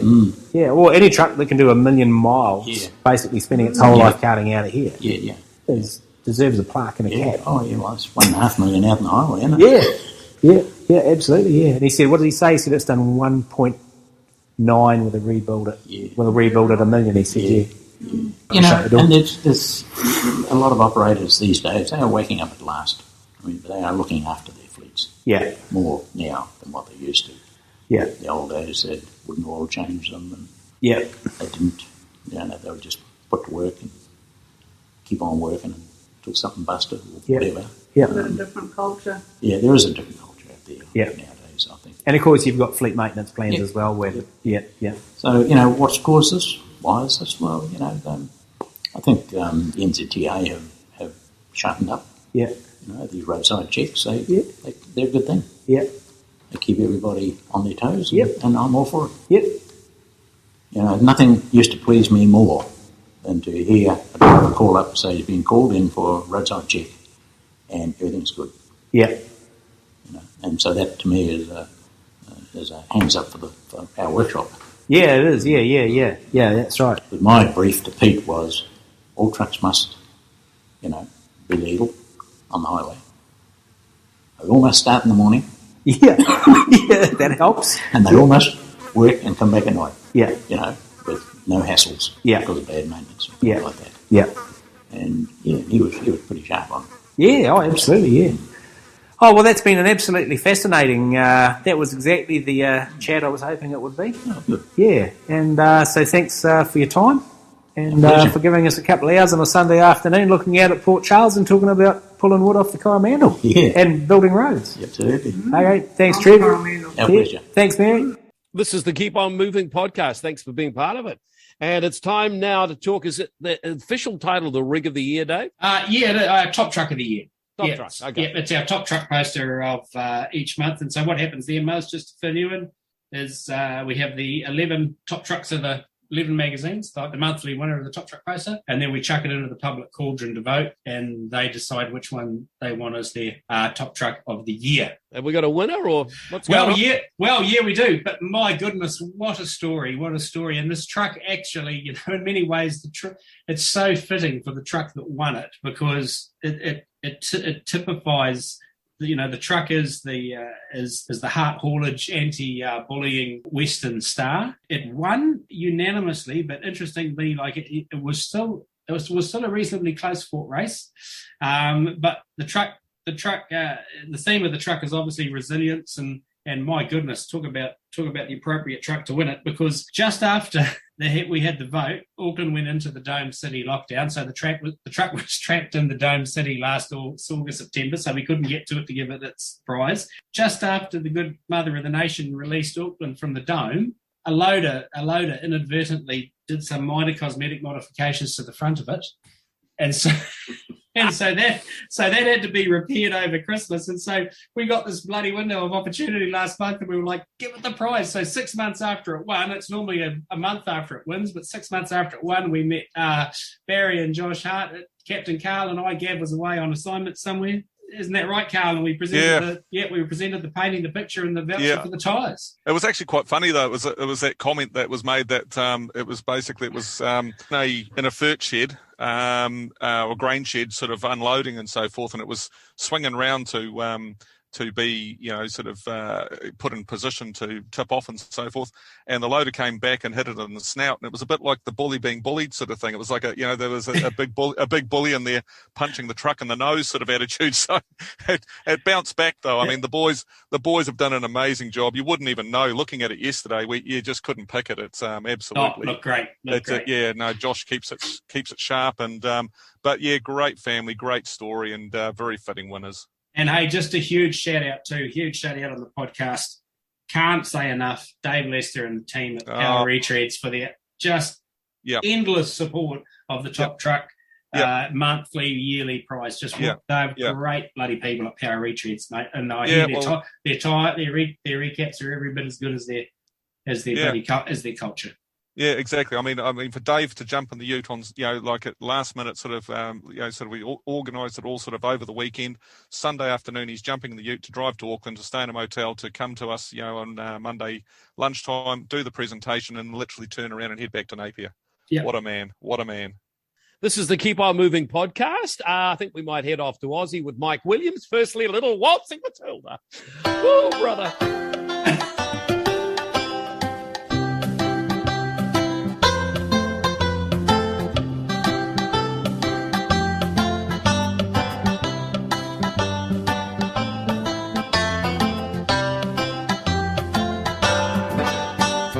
Mike in his wisdom is going to start with a Kiwi joke. My best Kiwi imagine. How do you know you're sharing a house or a flat with a Kiwi? How? Love bites in your lamb roast, mate. I've got another one. Oh, that's awesome. I love that. Go, into I've got another one. Who invented Velcro gumboots?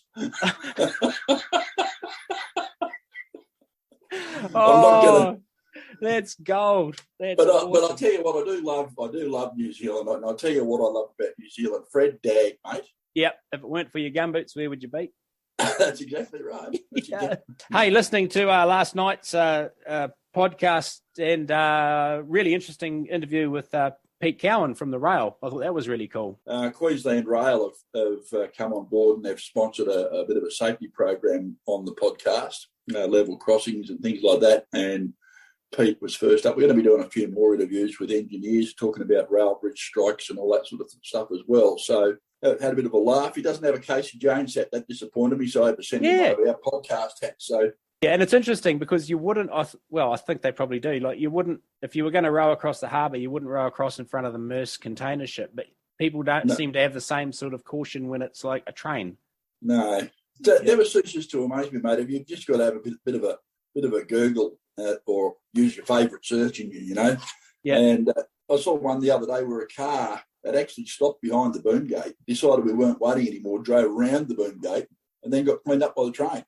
Yeah. I mean, just stupidity. And of course, then you back it down a size to us on the road and trucks and B trains and trailers and semis and God knows what, and people have even less concern about pulling out in front of it. But even if you're in a Toyota Corolla and 50 max, 50 tonne, 60 tonne, 70 tonne Australia, 150 tonne clobbers, the Corolla's not going to come off that well. Yeah, well, they don't understand. I mean, I've actually lost a Commodore wagon under the bonnet of a 909. Yeah. You can't see them from the driver's seat. You guys are underwater. You've got all our water for a change. That's right. Yeah, we've got a bit going on up there. The highway north from a place called Tinton up towards through the northern rivers there. That's all closed. So that's the main highway. If you want to get from Sydney to Brisbane now, you've got to sort of go further west up the old New England or even further west again to the Newell Highway to try and get across. But then you've got all the other little areas on the towns that those roads service that have got their own particular issues. Yeah, and last month when I was talking to you, it was the Stewart Highway that was flooded out and blocked and bluggered just above the gutter somewhere. That's right, and they're still repairing the railway line. Yeah. So, the Channel Country must be flowing like a big river. Well, I haven't seen any aerials of it, but I'll tell you what, I wouldn't be surprised. We've got this thing over here, a bit of a project to send the bloody water down from far north Queensland down through the western country in New South Wales, and it's sort of getting a little bit of traction. It wasn't that long ago, mate. 2 years ago, we were having a drought here in Australia, and I organised a water run to take like hundreds of thousands of litres of water out to a country town with no water. And now they're walking around in their gumboots. Yeah, I was just going to say they're looking at it, trying to get a snorkel on special. That's right, yeah. Some fins and some floaties, mate. Hey, we had a couple of questions over the month coming in from people when I said, if you got a question for Mike and the driving hours. A couple of guys wanted to know how the driving hours work over there in Australia, and I would imagine that'll take about 6 hours to explain. I was going to say, how long have you got? Look, there's several systems of the way things work out here in in Australia. We've got the Heavy Vehicle National Law, which is sort of enforced by the National Heavy Vehicle Regulator and the police on the eastern states. In Western Australia, we have a different setup where the police aren't involved in enforcing the Heavy Vehicle National Law, and that's certainly not the case in the Northern Territory anyway. Did an episode of the podcast with Louise Bellato. She is the Executive Officer of the Northern Territory Road Transport Association. She has been since 2009. And her credentials in transport are pretty good. Her old man, Dino, actually has a rest area named after him up there. And really, what a fantastic lady.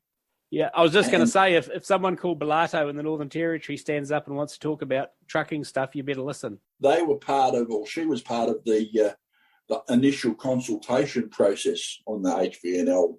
And the Northern Territory and Western Australia chose to opt out, and they went on a more occupational health and safety bent, and the eastern states adopted HVNL. We've got the situation here where you can really get bitten pretty hard by the law here in Australia. We had a 65-year-old guy fined in the Holbrook local court $37,700 worth of fines for 32 offences relating to the logbook. Jeez, that story's printed in our national Big Rigs newspaper. That's the one I write for occasionally. I just get a plug in for Big Rigs while I'm at it. Yeah, absolutely. It's just quite amazing that you can get that level of fine. So, to answer your question, there are a standard book which has got 12 hours, and you can do your 12 hours. You have to have a break after 5, and there are stipulated break time, but 12 hours in a 24-hour period is the maximum. There is what they call a basic fatigue management module that allows you to do 14 hours in a 24-hour maximum. You have to have a 7-hour minimum rest break with both of those options, 17 hours in the day to do your 14 hours work. Right. So if you push the start button, you've got then 17 hours to do your 14 hours work with 3 hours worth of breaks throughout that period. But it's very complicated. It's way too complicated to talk about here. You really do need to sort of have a bit of a look, and it's all there on the NHVR website for people that are really interested. But where you fall foul of this sort of thing is that we have had some issues with counting rules. So you go to different states and they count the hours in a different way from different places. Yeah, right. And, you've got to have your breaks right going forwards and backwards. And although that's changed a lot these days, they go to your last major break, then they count forward from there. Usually that's the way they approach it. But a 15-minute break can get you a $600-odd fine. So if you make a mistake, it's not that hard to rack them up, as old mate in Holbrook proved just the other day, 65 years old. I fail to understand what possible good a fine of that magnitude does. That one of his offences was he failed to write his odometer down in the logbook. So when you fill out you guys run a logbook in New Zealand? Yep. So you've got all your information with your driver, your driver's license number, the point you started from, the point you started work. Yep. You have to write your odometer down as well. Yep. And so he didn't write his odometer in on one entry. So that means to me, he's got odometers down in other entries. Yeah, I do the maths. But he didn't write his odometer down in one entry. Yeah, that was one fine. And if you average out the fines, that's costing $1,000 to not write his odometer down. I just fail to understand at what point this makes any sense. Any other occupation, if you make that level of administrative error, which everyone makes, including the vehicle safety officers, that you can't say that. Yep. You can't say that. I bet they've used Twink in their life. And yet it doesn't cost them $100. Their admin guy doesn't come in and say, "Hey, that report's you've got the wrong signature on the report. That's $100." All I can say to you is this: if they make a mistake on the ticket when they write it, they withdraw the ticket and then reissue it with the correct information on it. Our logbook rules are really fantastic. I think the rest of the world should follow us because it's simple here. The government tells you when you will be tired. Yes. And when you won't. So you'll be tired between these hours and these hours. Yeah. And between these hours and these hours, you'll be incredibly awake, alert, and able to do anything. Well, we've had that whole situation here. That's exactly how it works here. Now, I have had a lot of conversations with a bloke named Adam Gibson. He's a risk assessment engineer. And we've talked about all sorts of things and the fact that our prescriptive logbook system is not a thing of beauty. Yeah. We're three kings of Orient. It's not a thing of beauty. Yeah. Certainly not worth worshipping. And unfortunately, the HVNL is a flawed law set, and we've tried to get it reviewed. We've had the National Transport Commission reviewing they've had a crack at reviewing the logbook laws, and we've discovered that they really still don't know what they're talking about, and they don't want to talk to anyone that knows what they're talking about.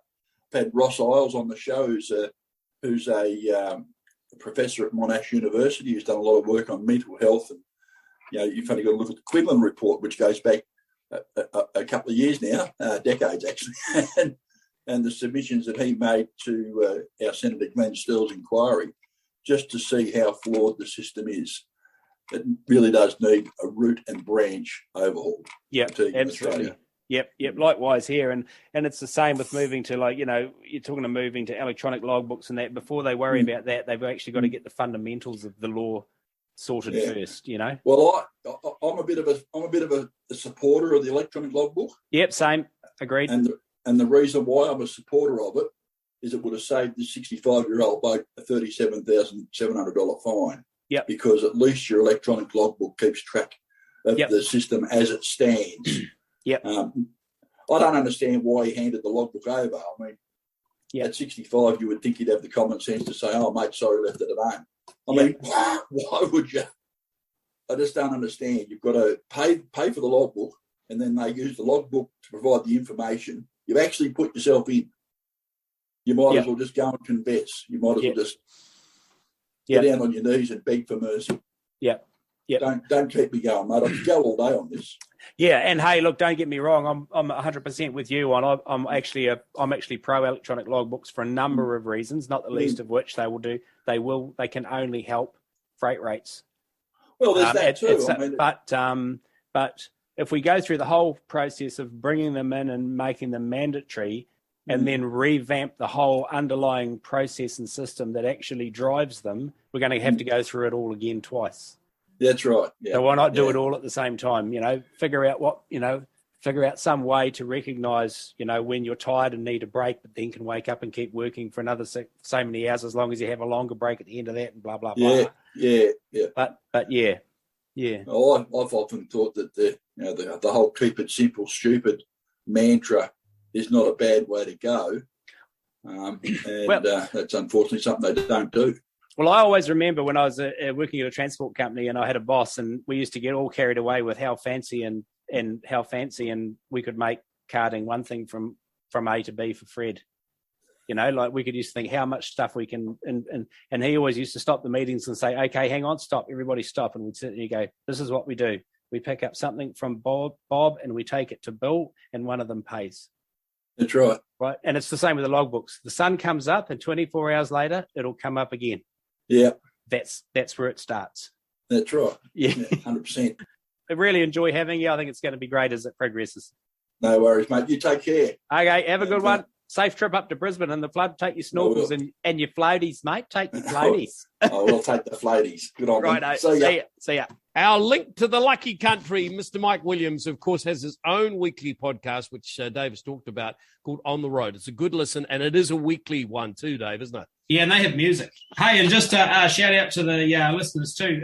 Mike introduces himself this month in the March issue in the Aussie Angles. It's an introduction to Mike for those that want to have a quick read on what he's done and where he's been. And he is an interesting character, and of course he's on the road. He's driving a truck as well as doing all the stuff too, isn't he? Oh yeah, and he's just textbook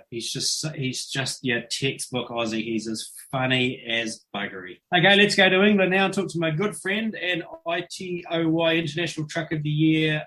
I'm an associate. He's a jury member, mate. Will Shiers. And you're all obviously there's a fair bit going on in Europe at the moment, so I'm sure all of your attentions are in other areas, but we're here to talk trucks, and I understand you've been playing in a quarry for the last couple of weeks with a bunch of tip trucks. Yeah. 3 days, lots of mud, 7 trucks, absolutely fantastic. We were like pigs in shit. That's all. So is that like the Super 7, the Big 7, all submit some sort of an 8-wheeler or something? Yeah, that's right. We had the full works. So DAF CF, Iveco X-Ray, MAN TGS. There was Mercedes Aerox, a Renault C Evolution, Scania P XT, and a Volvo FM. And are they configured as rigids or or tipulators? All 8x4s, but the DAF is a Tridem. A lot more popular over here at the moment. Yeah. And so what do? Just load them up to max weight and see if they'll climb the steepest hill? A bit of everything, really. We're measuring stuff, we're subjectively scoring the cabs, and most importantly, we're seeing who can make the biggest splash and getting the video on Instagram. That's awesome. Yeah, we love that.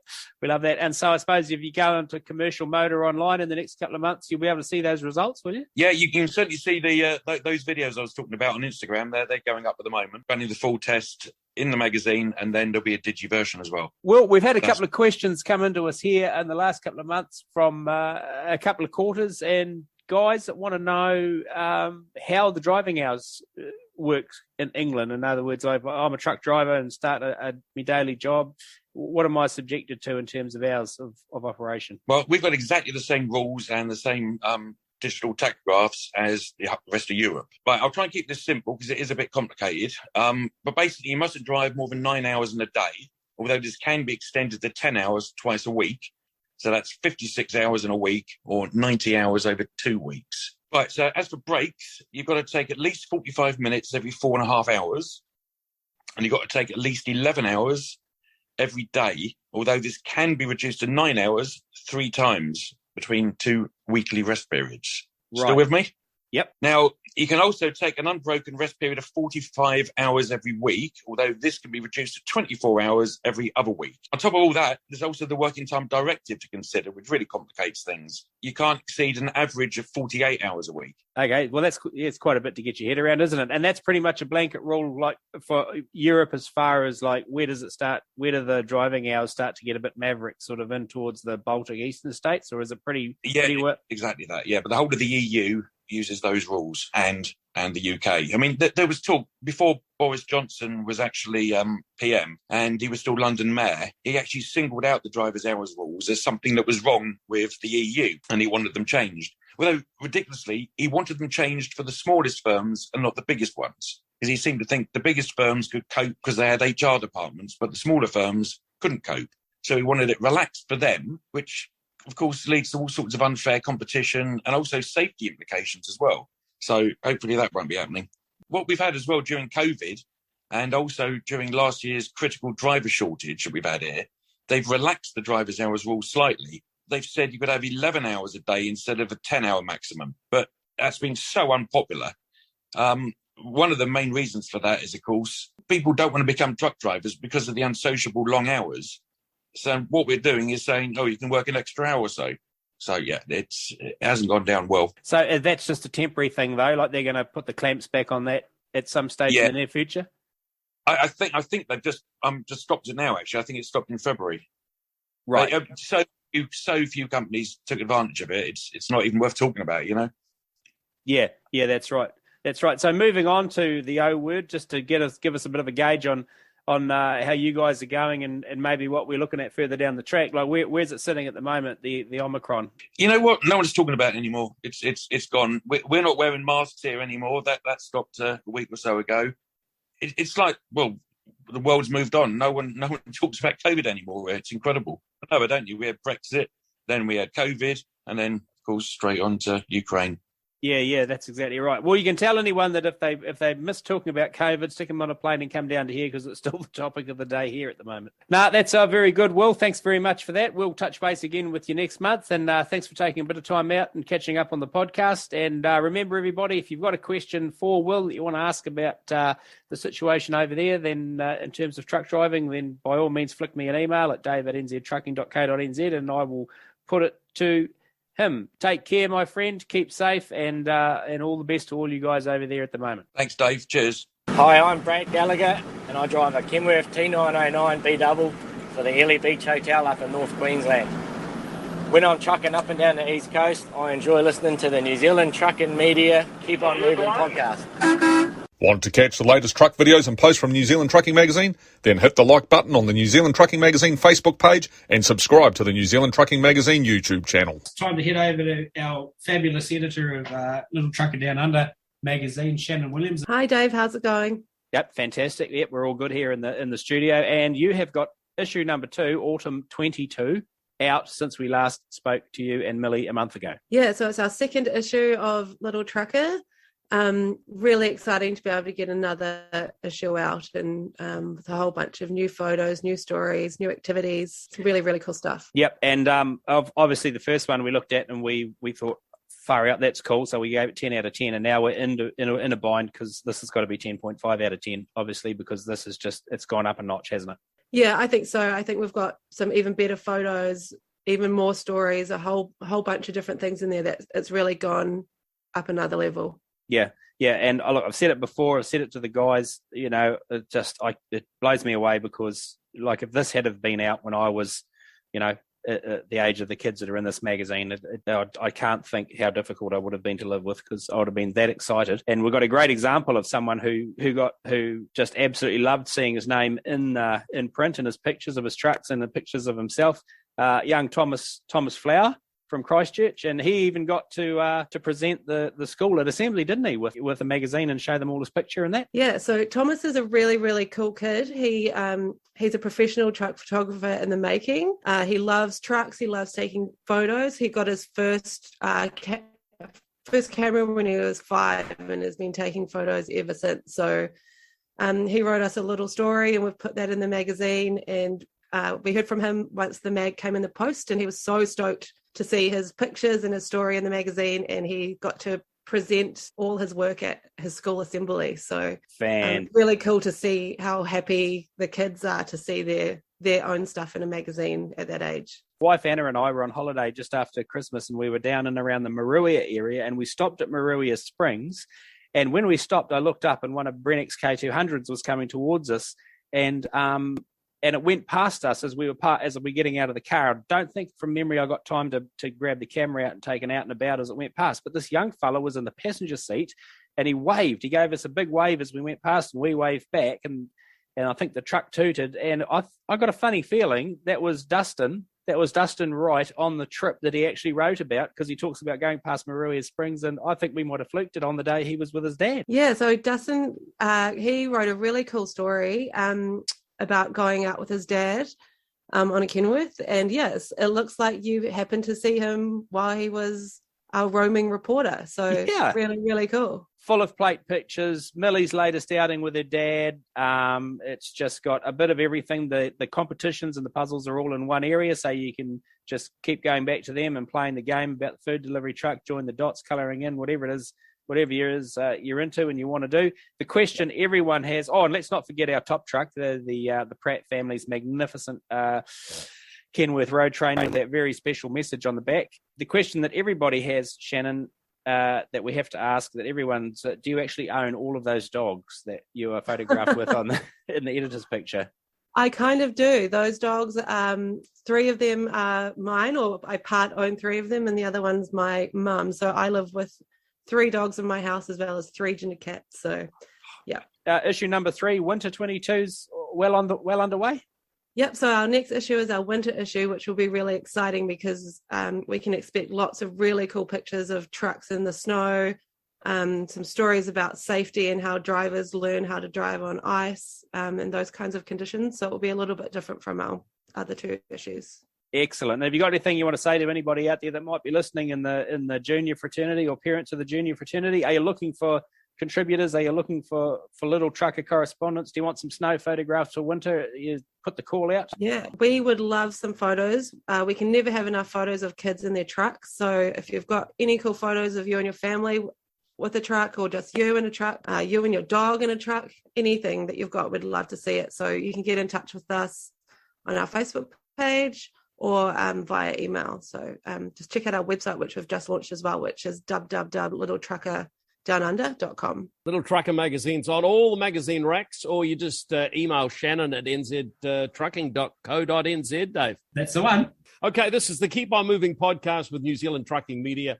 Classic Truck Time, and our southern correspondent, how about that? You got a title.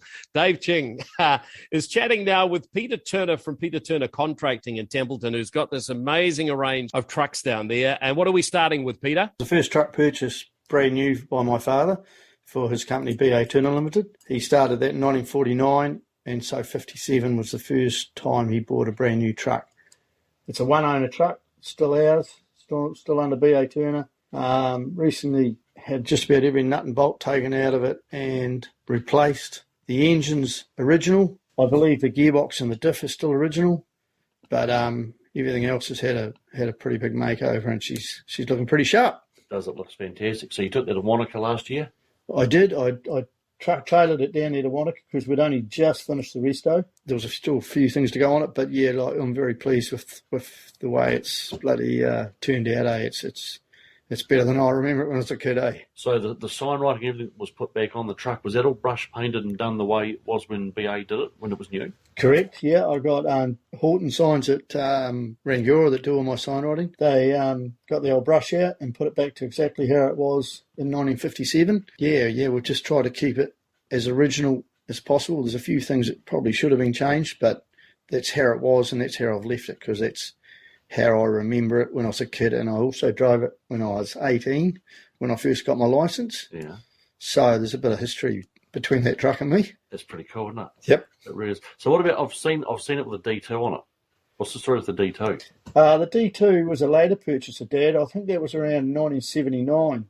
That D2 came from Mesopotamia Station, which is also an XBA Turner Limited vehicle, machine. So, yeah, it's been on the back of it. It's gone to a couple of shows with it on. And, it's had the spruce up as well and tidied up. And it's going pretty good too, actually, the wee D2. It's neat, isn't it? Yeah. So, out in the shed at the moment, you've got a 1967 comma as well. I realise it's a nut and bolt resto, that one as well. And there's a bit of interest around the engine and that thing too, isn't it? It's one of the Roots Group TS3s. So, it's got 6 pistons and 3 cylinders, which everybody looks at like you've lost your marbles, but they're horizontally opposed.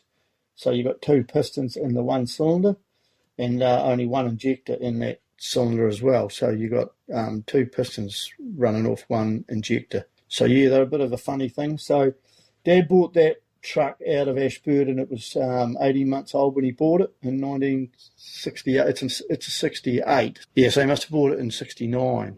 And we put the deck on it, or he put the Steel Brothers put the deck and the hoist gear on it. It's, as you know, it's fully stripped down, calves away, completely gutted. Just working away on that. We've got a donor truck here to supply us with bits, because bits are obviously hard to get. So I'm hoping it'll come up as good as the carrier, and she'll have that knock engine going around the countryside. Which would be quite cool, won't it? Yeah. Really cool, actually. Yeah. Yeah. So what about the 68 comma that's out in the back paddock? The 68 comma, it's got a bit of history too in Canterbury, because it was Transport Nelson and Williams Gawatkin, I think, first, and then Transport Nelson, and then Alan Harrington owned it for a while, and then Dad got his hands on it. It's a Perkins powered one, 6-cylinder Perkins tractor unit. It's been kept mainly as a donor truck too, because it's probably a bit beyond it unless I can find a good cab for it. Now, what about the leader, 1973 leader? Right, so the 1973 leader come into my possession because, what was I looking for? I was looking for a deck to go on my Isuzu. Yeah. And the leader was on Trade Me. And I thought, right, I'll buy that for the deck and stuck it on the Isuzu and wreck the leader. So we got the leader home here, and I looked at it and realised it's a 1973, and its serial number's really, really low. And I realised the history of it with the Roos contact up in the North Island at Mercer. And I thought, well, I can't cut this up and send it to scrap. I said, this has got too much history in New Zealand as well. So being the soft-headed bugger I am, we pulled her down and sandblasted and painted it and did a few brake linings and gearbox bearings and bits and pieces. And, she's parked up in the shed there too. That's neat, isn't it? Waiting for her next job. We have used it. Like, we've carted railway sleepers with it and a bit of hay with it. Yeah. It's a bit of a mission to drive it, but that's the way it was in 1973. You did right about it. So that's a very, very low serial number truck out of the leader factory in Toowoomba as well. Yeah, I seem to remember it's 0027, but I'd have to go and have another look at it. But it's pretty sure it's under the 100 anyway. Yeah. Yeah, so it's like, I think they only started making them in 72. Yeah. So it's right there at the beginning, eh? Which is pretty historic, really. Yeah, it is, yeah. Just about be worth more money in Australia than what it is here. I think it probably would be, actually, to be fair. Yeah. but it'll be a shame to lose it. You know, it needs to go to where it should go to. But there's a bit of a discussion going on there. That makes sense, doesn't it? Yeah. So what about the VPZ Isuzu that's back in TNC colours? Well, that came into my possession also in a roundabout sort of a way, because in 2011 with the earthquakes, we needed a water tanker, a water cart, and that became available out of Ashburton with a tank on it, an aluminium mobile tank on it. So Jane actually shot down and did the deal, and my wife bought that and brought it home.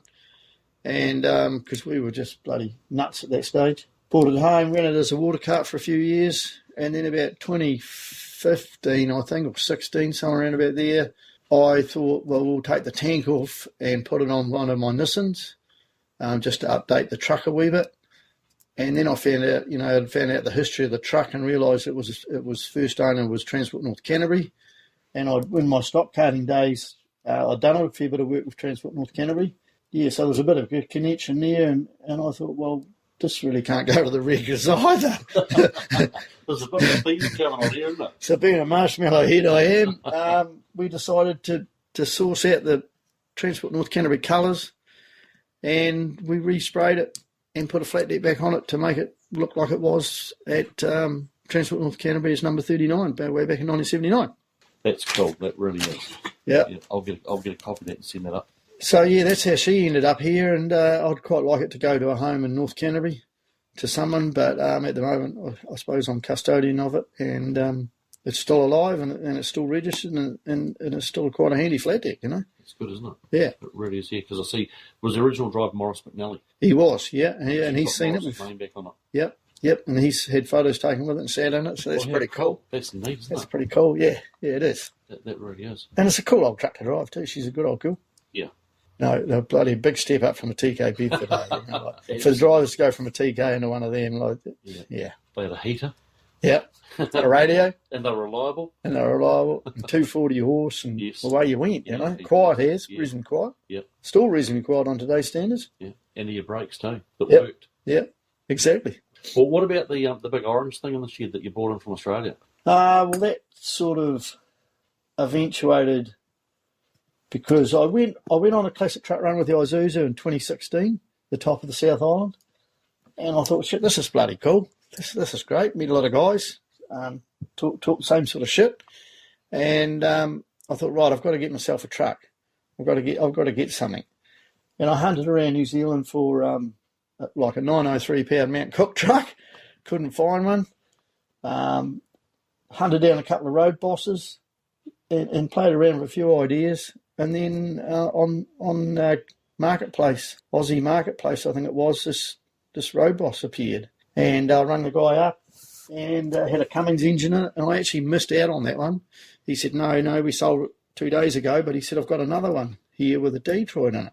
I hummed and hard. And then he wanted too much for it. And I went over and looked at it. He showed me everything he'd done to it, the full rebuild of the engine and the diffs and the tranny and that. And I thought, well, maybe he hasn't spent too much. You know, he doesn't want too much for it, for the dollars he's poured into it. Of course, once I got there and drove it round the vineyard a couple of times, fallen in love with the noise of that Detroit, and it ended up coming home here, and we rebuilt it into the colour it is now. And that's a classic truck run. It does a bit of work on the transport. It's just done a week, actually. Because I've got one of my other tractors down, so it's done a week on the transporter the other day. And, she's an 892 with a 20-speed spicer behind it. Yeah, so... Makes a bit of noise, looks cool. Yeah, she's a good beast. One of the best ways of turning diesel into noise. Yeah. 2-stroke Detroit. Yeah. No, that week I had it on the transporter, the amount of people that... I thought, why aren't these people passing me? You know, they're sitting beside me and there's a phone videoing me, and I'm sitting here. It was weird.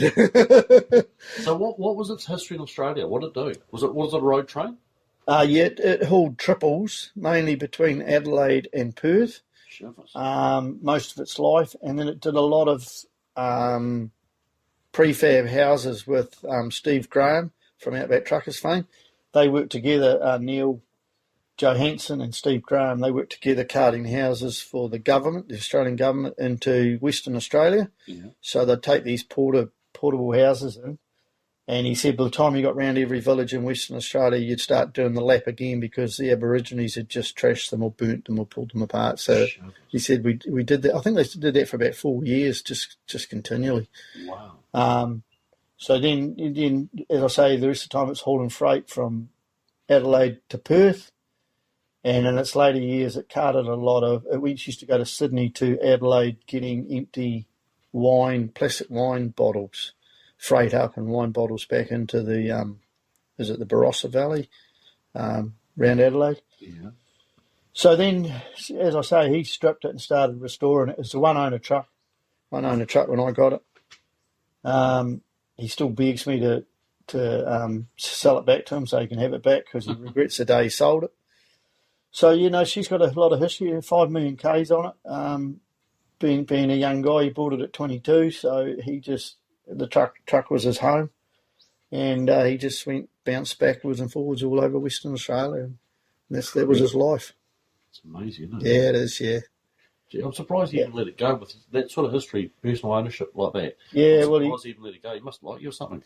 Well, he saw what I'd done to the leader because he went onto Facebook and seen because I'd been on the Aussie leader page with the leader, and he told me when I was there, I said the same thing. I said, I'm surprised you're letting this go. And he said, well, I've seen what you've done to the leader, and he said, I know it's going to get looked after and it's not going to get cut up. Cool. So yeah, that made me feel pretty cool. But as I say, he's still in contact, and he would still like it back, dearly like it back. But yeah, I don't know. He must have had a weak moment, because we spent 3 days there, or 4 days there, and it was on. The deal was on, and then you go and see him the next day, and it was off. No, it's not for sale. Bugger off. You're out of here. So we went back to the motel, and then we get a phone call. Oh, you better come back and see me. So it was pretty. Yeah, I think it was pretty heart jerking for him, to be honest. Yeah, and it would be fitting if it went back there, but see what he does. It's actually neat to see like a true Aussie road train prime mover in New Zealand. Yeah, it is, yeah. It's something that's a bit different. Yeah, longer wheelbase, and they were tough trucks. He said, they were tough trucks, the whites, and yeah, that's just the way it was. An interesting wee story he did tell me. Him and two of his mates, they bought white road bosses the same time. The three of them, they all jumped in the deep end. And the other two were Cummins powered, and his was the only Detroit. And I said, so how did they go pulling triples? I said, could you really tell the difference between the Cummins and the Detroit? And he said, oh, I don't know. He said, I think I made a lot more noise and drank a lot more diesel. But he said, yeah, they're really much the same because I suppose at that stage there were only 350 Cummins probably anyway. NTC 350s. Yeah, and that was probably a bit more in the early days. Maybe 92, yeah. Yeah, so it probably had a bit more up and go, but he tells some interesting stories about it, that's for sure. It's neat, isn't it? 90 tonne, 100 tonne most of the time. And so what's its combination mass rating? I don't know, actually, Dave. I think it might only be 80 tonne. But you see, they didn't worry about it back then. Yes. They just did it. Yeah.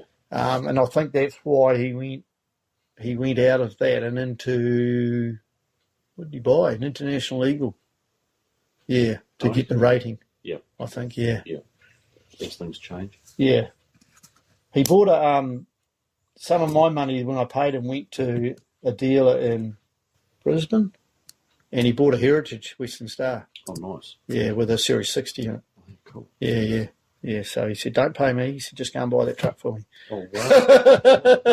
That's cool, isn't it? Yeah, so we jacked it up and we paid the dealer for the Western Star. Yeah, it was a 96 Heritage. Oh, very nice. Yeah, Heritage Series, yeah. Yeah. Oh, they're a nice truck too. Yeah, the long bonnet. Mm. Yeah, the last of them. Yes. Yeah. Yeah, they're neat, aren't they? Yeah. Jeez. So, yeah, he's an interesting character. I bet. Yeah. Jeez, it certainly sounds like it was a good trip over there. Yeah, it was. Yeah, it definitely was. Yeah. So now you've also got a couple of tractors in the shed as well, like farm tractors. So I know one of them's got some real significant history. What's the go first of all with the Massey Ferguson, the W35? Massey Ferguson 35, Dad was a Massey Ferguson man really, with his contracting, and like he had a lot of Fergie tractors, starting with the TEAs, and in the 50s and early 60s, he was obviously really, really busy because 61 he did buy a lot of new gear, and the wee Fergie is a Massey Ferguson 35 diesel, 3-cylinder diesel, and it's brand new in 1961, and it hasn't left the family either or left the company either.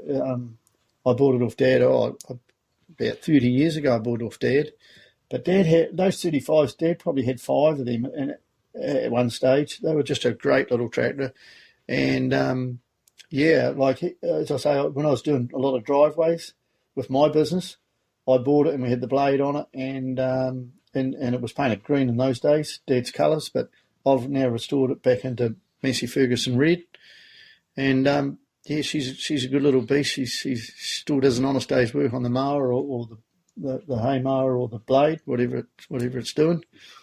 So it's a good wee tractor, yeah. And my grandson loves it. He loves sitting on it and that's cool. Playing on it. Yeah, another generation again has got into it too. Yeah. So that's his great granddad's tractor. So which is really cool. Puts it in perspective a wee bit. You're right about that. So what's the go with the International B450? Well, Dad had 2 of those as well. It's a 1961 as well, which he bought new, and he had a 66, I think, which he bought second hand. But that one's got hydraulics on it, bought brand new, had it right up until mid to late 80s when it was loaned to somebody. And it disappeared off the scene for a few years. And I told a few guys in the international family to keep an eye out for it if it ever popped up. Well, it popped its head up last year and got offered back to me to come back to me. So it's back here now, and it's going to get a paint job and a resto. But yeah, I actually drove that tractor a bit too when I was still at school, grubbing and harrowing paddocks for Dad, mainly over Sunnyside Farm, which is near where the Southern Motorway is, Christchurch Southern Motorway is. But yeah, I spent a few hours sitting on that old girl bouncing around paddocks. No cab, no air conditioning, no radio, no nothing on that old girl. Exposed to the elements. Exposed to the elements, yeah, definitely. But no, it was a good honest tractor. Like that's all you could get in those days in the 60s. And I looked up the specs on it. It's 58 horsepower, I think, or 56 horsepower, which was probably quite a big tractor in 1961. You know. So as I say, Dad had 2 of those, and he had a mix of International and Massey Fergusons, but then later on it got to be more Massey Ferguson because Len Carpenter was the salesman for Norwoods in Christchurch, and I think he had a pretty good rapport with Len, and I think that's why he basically switched to Massey Ferguson in the later years. You know, he was Massey Ferguson solid then. And the funny thing, it's funny how the world goes around because Len Carpenter's granddaughter is now my son's partner. Oh, wow. So it's a bit of a roundabout story to the tractor. Oh, it's fantastic, isn't it? Yeah, it is, yeah, because he was in here, one day, and I had the mower on it, and I said, your grandfather sold this to my father. And, she was quite taken back by that, It's pretty cool. Yeah, it is pretty cool. Really is. Yeah, it has turned out. Oh, it's magnificent. You can't plan it, but that's how it panned out. It's pretty how cool. it's going, isn't it? Pretty cool. That was Dave Ching chatting with a passionate collector, Peter Turner, in Christchurch. Have you boys ever been anywhere near his collection at all? No. No, not yet. Chingy's going to give us a massive tour when we're down there one day. He just doesn't know it yet. This is the Keep On Moving podcast, monthly chat time with Blake Noble, who is the managing director of Transcon in Warkworth. I've had a really interesting last few days, last week, to be honest, with our own operation and actively recruiting for a cadet, and I guess dovetailing into what the Transport in New Zealand has done with their Road to Success cadetship structure. I've just been absolutely blown away by the genuine interest, all sorts of people that want to be truck drivers. Fortunate to get some publicity in a few different media outlets, and it has been people of all shapes and sizes, as it were, all ages and stages, and people that really have been harbouring a desire to get behind the wheel, but really didn't know how to. I think for me it's been an enlightenment or a reinforcement that we are so fortunate. We've got something that a lot of people actually want to do. They just don't know how to get behind the wheel, and the opportunity that we have to engage with so many people, many of whom have already got wealth of experience in all sorts of fields, and how to engage and bring that skill on board. It's one gentleman in particular who's a 77-year-old who'd always wanted to drive his truck. Here's someone who, what an amazing, whether it's a relief driver or just someone to help move gear, whatever it might be, ready and willing to get involved. So very, very enlightening and a positive sign from my perspective as to the underlying interest that continues to exist for our industry. You employ many 77-year-olds? I've got one at 72 and one at 74, and the 72-year-old would be doing 60, 65 hours a week, gets up at 2 o'clock in the morning, and just that's how he works. And the other one would be doing 55, 60 hours a week. I think increasingly we're ending up with two sectors of two groups of people: the people that want to work less and that want the freedom of working from home, and they want to work at the hours that they work. And then we've got this group that they want to work, and they want to work as many hours as they can at whatever hour they can. If that means getting up at 2 a.m. to go and do the job, that's it. They're onto it, and they get a real kick out of that. And not everyone gets it, and we're not all the same people, and I fully get that. Horses for courses, I think they're saying. Looking for a used truck, trailer or spare parts? Then visit trucktrader.co.nz. You will find hundreds of listings available now. trucktrader.co.nz. This is the Keep On Moving podcast. Let's call in the team again and look at the magazine. Now, the magazine was out, well, it was just a week ago now, wasn't it? Yep, early March. Yep, okay. So we've got Gav, Dave and Carl. Highlight, Gav? Let's obviously kick off with the cover story on this one, March 2022, can you believe it already? It's a truck that looks modest, but is another example of just being so perfect for the company that runs it and the job that they do with it. It's, of course, one of the latest UD Quans belonging to McCoid Hives in the beautiful Bay of Plenty. Yeah, and that's a truck I've been really looking forward to doing in this context as well, because when UD launched this truck, it was a bit of a groundbreaker back in 2019 because they were pitching the Japanese truck at an entirely new market. So a Japanese truck full of basically safety tech, state-of-the-art safety stuff, because this was a platform truck out of the Volvo group. And so was there a market for a Japanese truck but bristling with tech? And of course, McCoid Hiabs and McCoid Craig's the perfect customer, the perfect truck for the perfect customer, a great utility tool. But because of its the guys that own it and the backgrounds they come from, one's military and one's gas and oil, they know how to apply health and safety to a business in a way that's practical, that's genuine, and that works. It's not an add-on to the company. It's part of their DNA. So this truck just fits them like a glove. It doesn't get in the way of what they do. No. And they've got the slogan on the back of their trucks and on the back of their work helmets, the good bastards, and that's a direct reflection back to the culture that their dad, Curly McLeod, instilled in the boys. Do it well, but it's all about people at the end. Then we have another absolutely golden feature on Nickel Cane and Kirkbeck Transport. Yeah, well, the livery's still there. It's part of the RTL group now, but Captain K will jump in on here. And like when we were growing up as kids, there were some liveries that were just liveries. Like there were just some companies that were just everyone aspired to want to be, take photos of, be a part of. And in the South Island, nothing exemplified that more than Tuapeka Transport, and Craig Andrews does a great job in the story of bringing that out of just what a coveted livery and a brand and the cult, hard-working, hard men, big trucks 40 years ago, absolutely caning it would be the best way to put it. Far out that yard of theirs, you always pop in there and grab a photograph when you heading through town.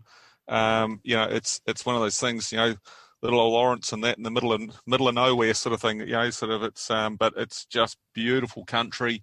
And the yard is full of, it's just one of those places that exudes an immense amount of history, the old stone buildings and so forth and everything. That part of the country just always, I love it, eh? It's just, you never get tired of driving through there. But that company, the units that have gone through there, the people that have gone through there, the history that's in, it's a great read, great story.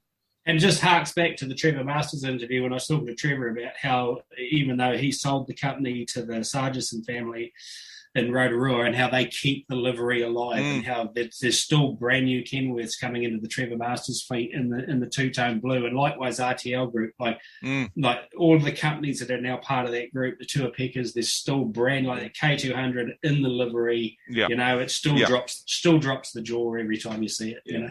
Yeah. No, a good read there.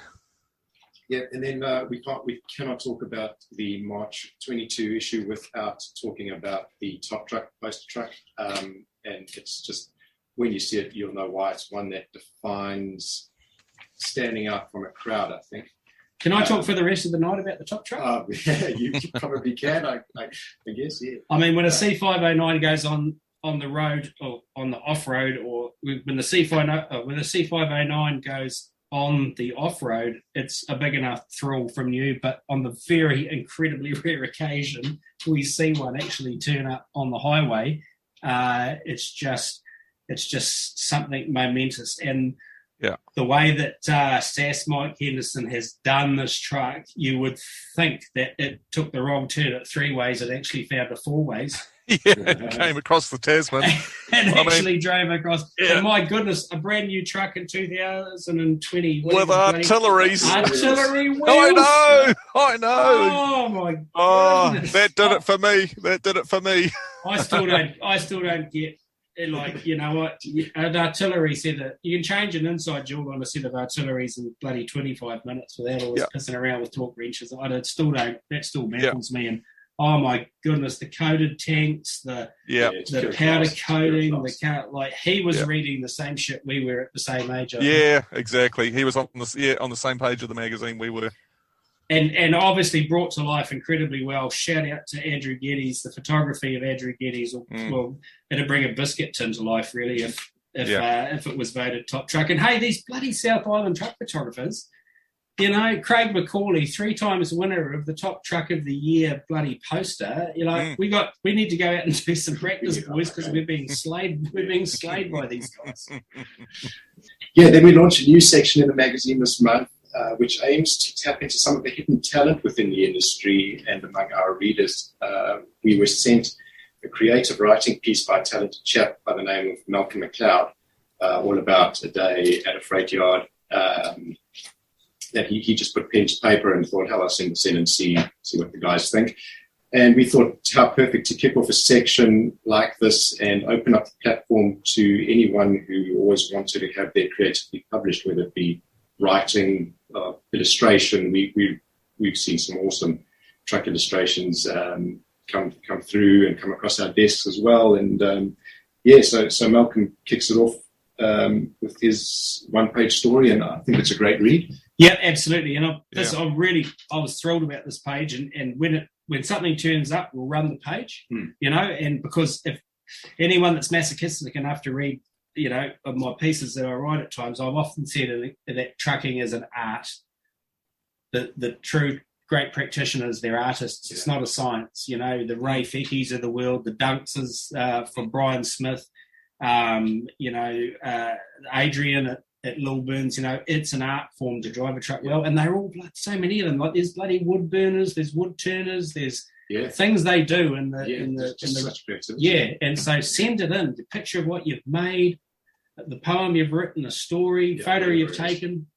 Let's because it's all about showing the rest of the world, you know, what this bloody industry is and the fantastic people that are in it.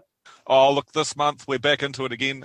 We've had a bit of a breakaway. We looked at some significant scratch building there from Marty and Doug, and we also looked at Oslo models and everything like that. But this month we're back onto the Ken Kirk, Mercedes-Benz, the Pilkington Glass Mercedes-Benz project, and we're really starting to see it come together now. So, yeah, we're on the home straight. The cab comes together in this issue, and then we're starting to look towards the finer details and lettering and transfers and things, and, yeah, we're just about there. She's not far to go now. So, yep, another step closer. And we're going to build a trolley. Well, we. You are. We're going to. Yes. No. We're going to do a little bit of scratch building once it's done. We've all decided that it absolutely it needs a 3-axle semi behind it to depict what it really did look like back in the day.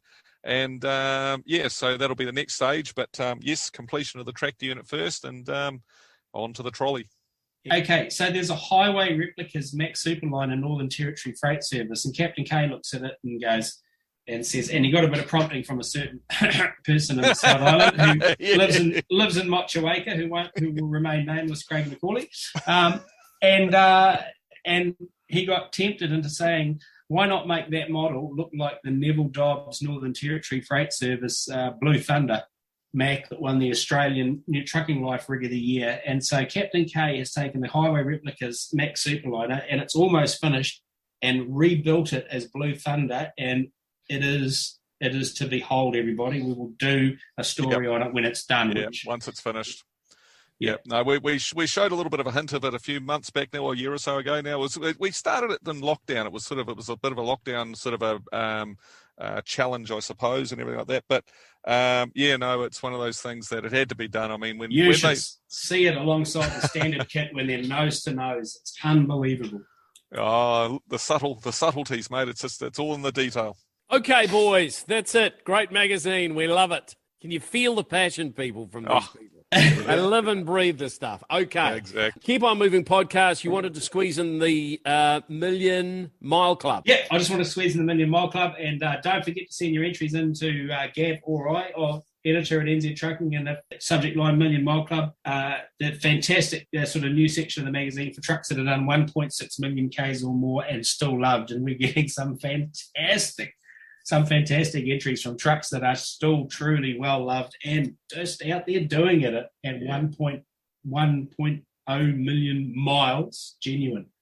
And we had to do we just had to do that special one in the March issue. That was a heart-rendering email that I got from Elizabeth Trudeau about her partner Rob Milne, and who had a truck that had done 1 million miles, and then he suffered a stroke and had a bit of a mishap, and he's recovering, and we wish him all the well, and he's looking forward to getting back behind the wheel. But we had to put that in because that was a heart-rendering email that we got. Yep, time for industry comments, where we give the industry association leaders an opportunity to tell us all what they've been doing, and we sort of prompt them with a subject. And like I've said before, we don't ambush them. We give them good warning on what we're going to tell them, and it's their opportunity to tell us more about what they do, because that's been one of the big things from people is, we don't know what a lot of the time, the goals that they're kicking for us, let's hear what they're doing. So this month, the question, we just wanted to touch base with them on the new Road to Zero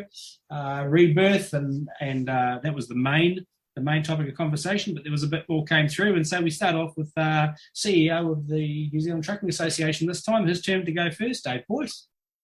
Well, we certainly support any efforts to bring down New Zealand's road toll. I'll state that, and we do a lot of work in road safety with our road safety truck, trying to get people to understand how to be safe on the road. But the fact is, New Zealand's road toll is stubbornly high. It's averaging over 300 deaths per annum, and our deaths per 100,000 people is one of the highest in the world, significantly higher than our neighbours in Australia, which makes you sort of wonder what they're doing different to what we're doing. Certainly one of the key focuses of the Road to Zero strategy, if you look on the website, it lists out a whole their strategy, is road user choices.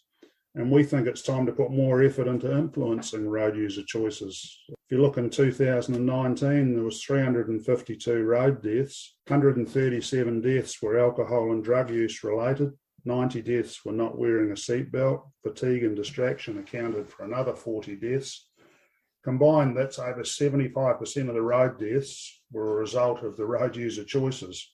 Tied in with that, the government's currently reviewing the graduated driver licensing system, and we think it's time to put more emphasis on advanced skills-based training, including learning to drive to the conditions, a better understanding of the road rules with regular mandated updates, and an empathy and understanding for other and vulnerable road users. It's quite interesting when you look at what's happening in some of the other countries, like Road to Zero is based on a lot of strategies from some of the Northern Hemisphere European countries and that. And if you look at likes of Norway and Finland and that, it takes you a couple of years to get your license over there. And they do spend a lot of time teaching you how to handle a vehicle and that, skid pan driving and things like that, so you can actually handle adverse conditions. I don't think we spend enough time on that here. I think we spend too much time just focusing on getting a license and going from there. So certainly one of the other things that's concerning our members at the moment is Ministry of Transport recently released a discussion document, Driving Change, reviewing the road user charges system. And this document poses 89 questions about the future structure and purpose of the road user charges system. And those questions include things like, should greenhouse gas emissions charging be included in road user rates? Should other fuel types be considered in the road user rates? Should ERUC be compulsory for all heavy vehicles? Should integrated telematics be mandatory? They're considering a review of existing infringements. And they're also asking the question, should enforcement authorities have access to this data, including enforcement of logbook requirements? So that's certainly sending a bit of a shiver through the industry at the moment, and we'll certainly be commenting on that and putting a submission on behalf of our members. So I'd urge anybody who's got some thoughts on that to provide feedback or consider putting in your own submission. Certainly all the events that are going on around the world at the moment, with what's happening in Europe and the Ukraine, and certainly what's happening in New Zealand with COVID and that, it's certainly putting our economy into a period of uncertainty. The substantial government debt, rising interest rates, and the rising costs of products and services and supply issues. I mean, diesel in New Zealand has gone up by over 50% since November.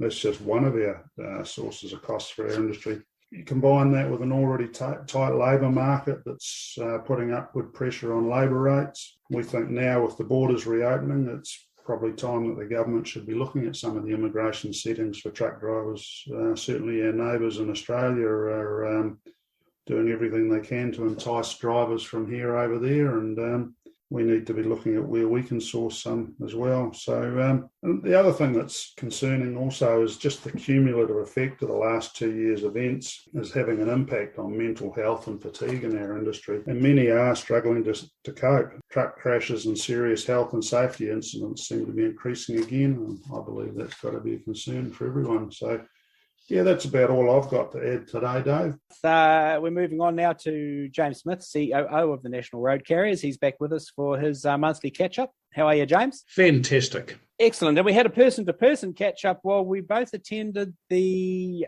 demonstration day at the Stanley Street Vehicle Safety Centre for the new mobile roller brake testing machines that will be deployed around the country. There's 6 of them. There's 1 per region for the 4 CVST regions and then 2 floating. I thought that went really well that day. James, what did you reckon?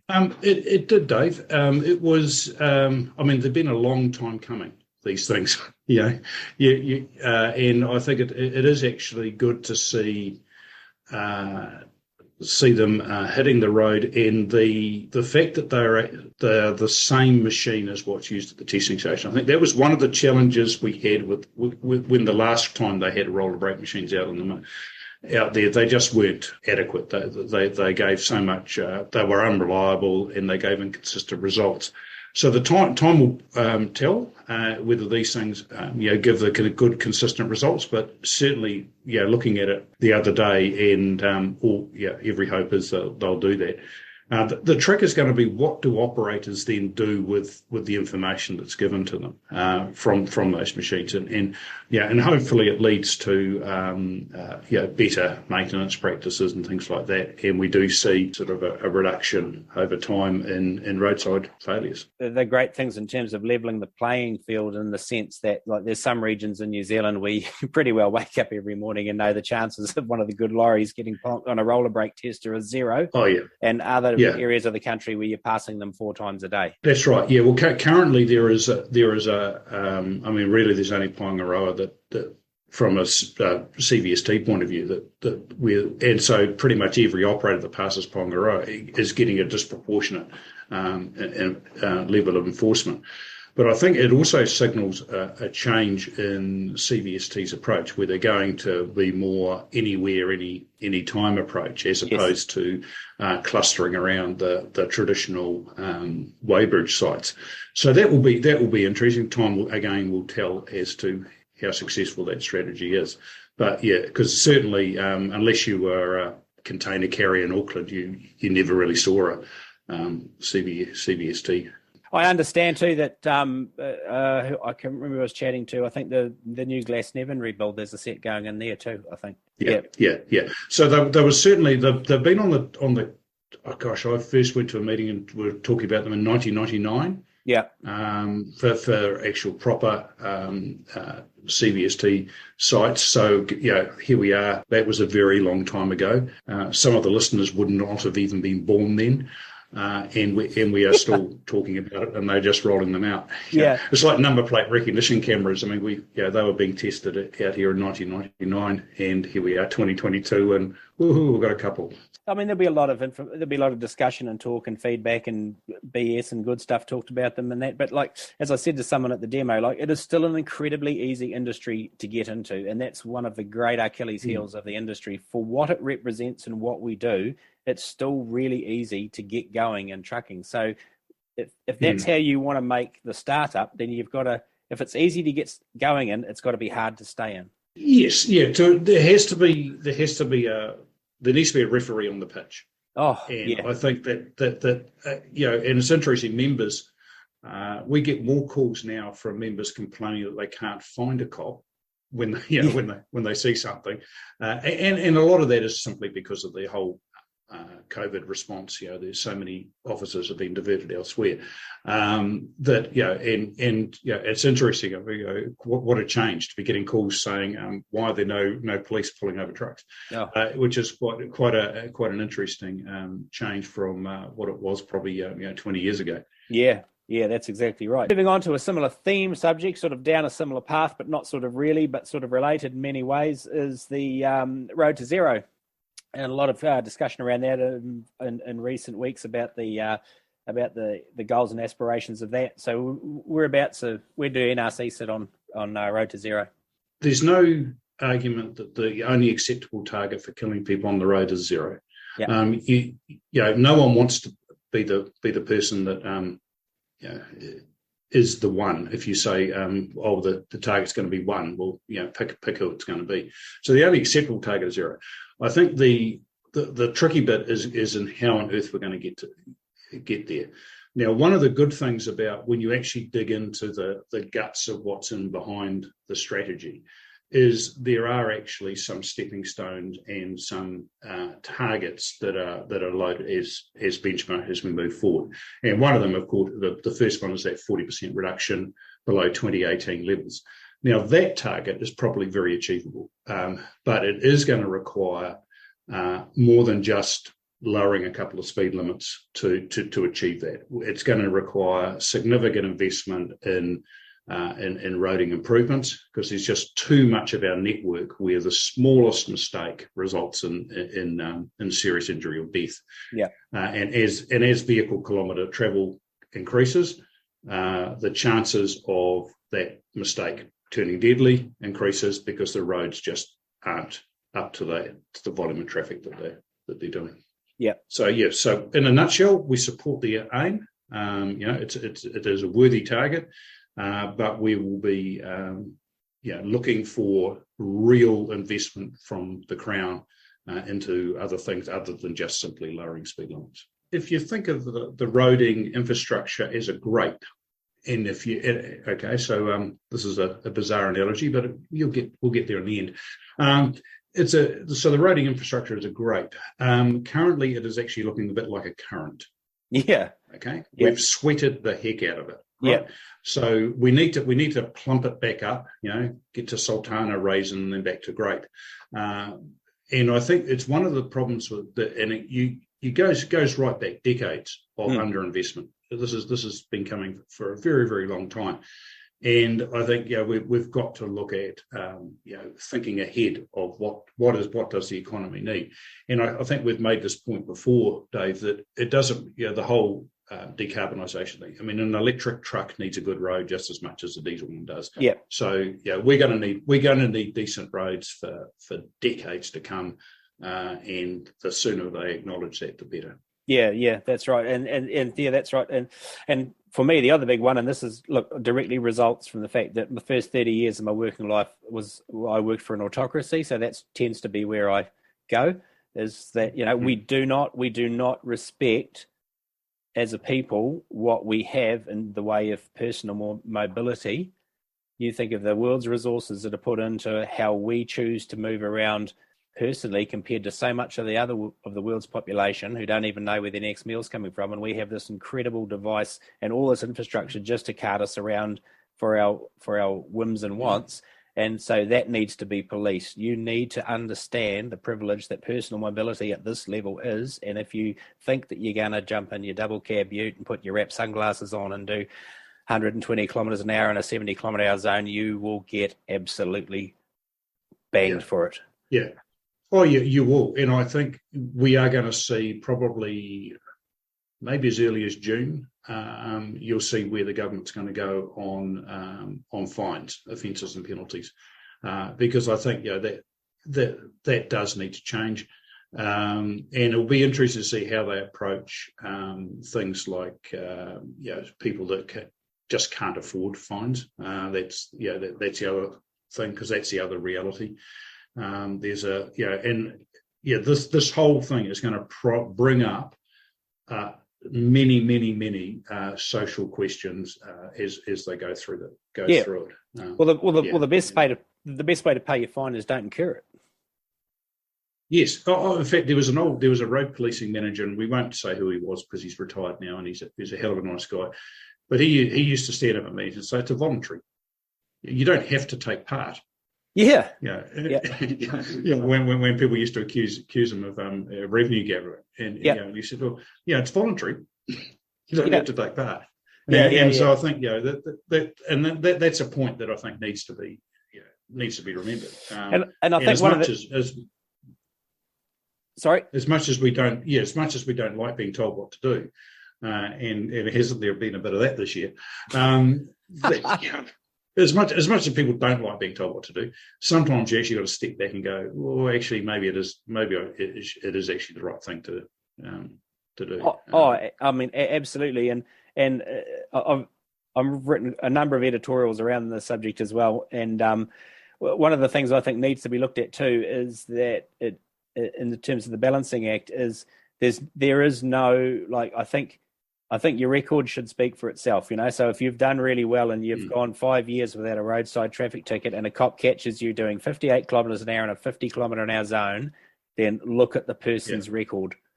If you've had 20 speed camera offences and 8 roadside tickets and you're always just on the cusp of losing your licence with demerits, then nah, But if you've if it's obvious you've done your best to do your very best, and you've been caught out by getting distracted, and all of a sudden the car's doing 60 and a 50, and the cop pings you. If he's done nothing in the last 10 years, look at that. Look at that. That's right, and I think because I call them Pink Floyd moments. Momentary lapses of reason. Yeah, everybody has them.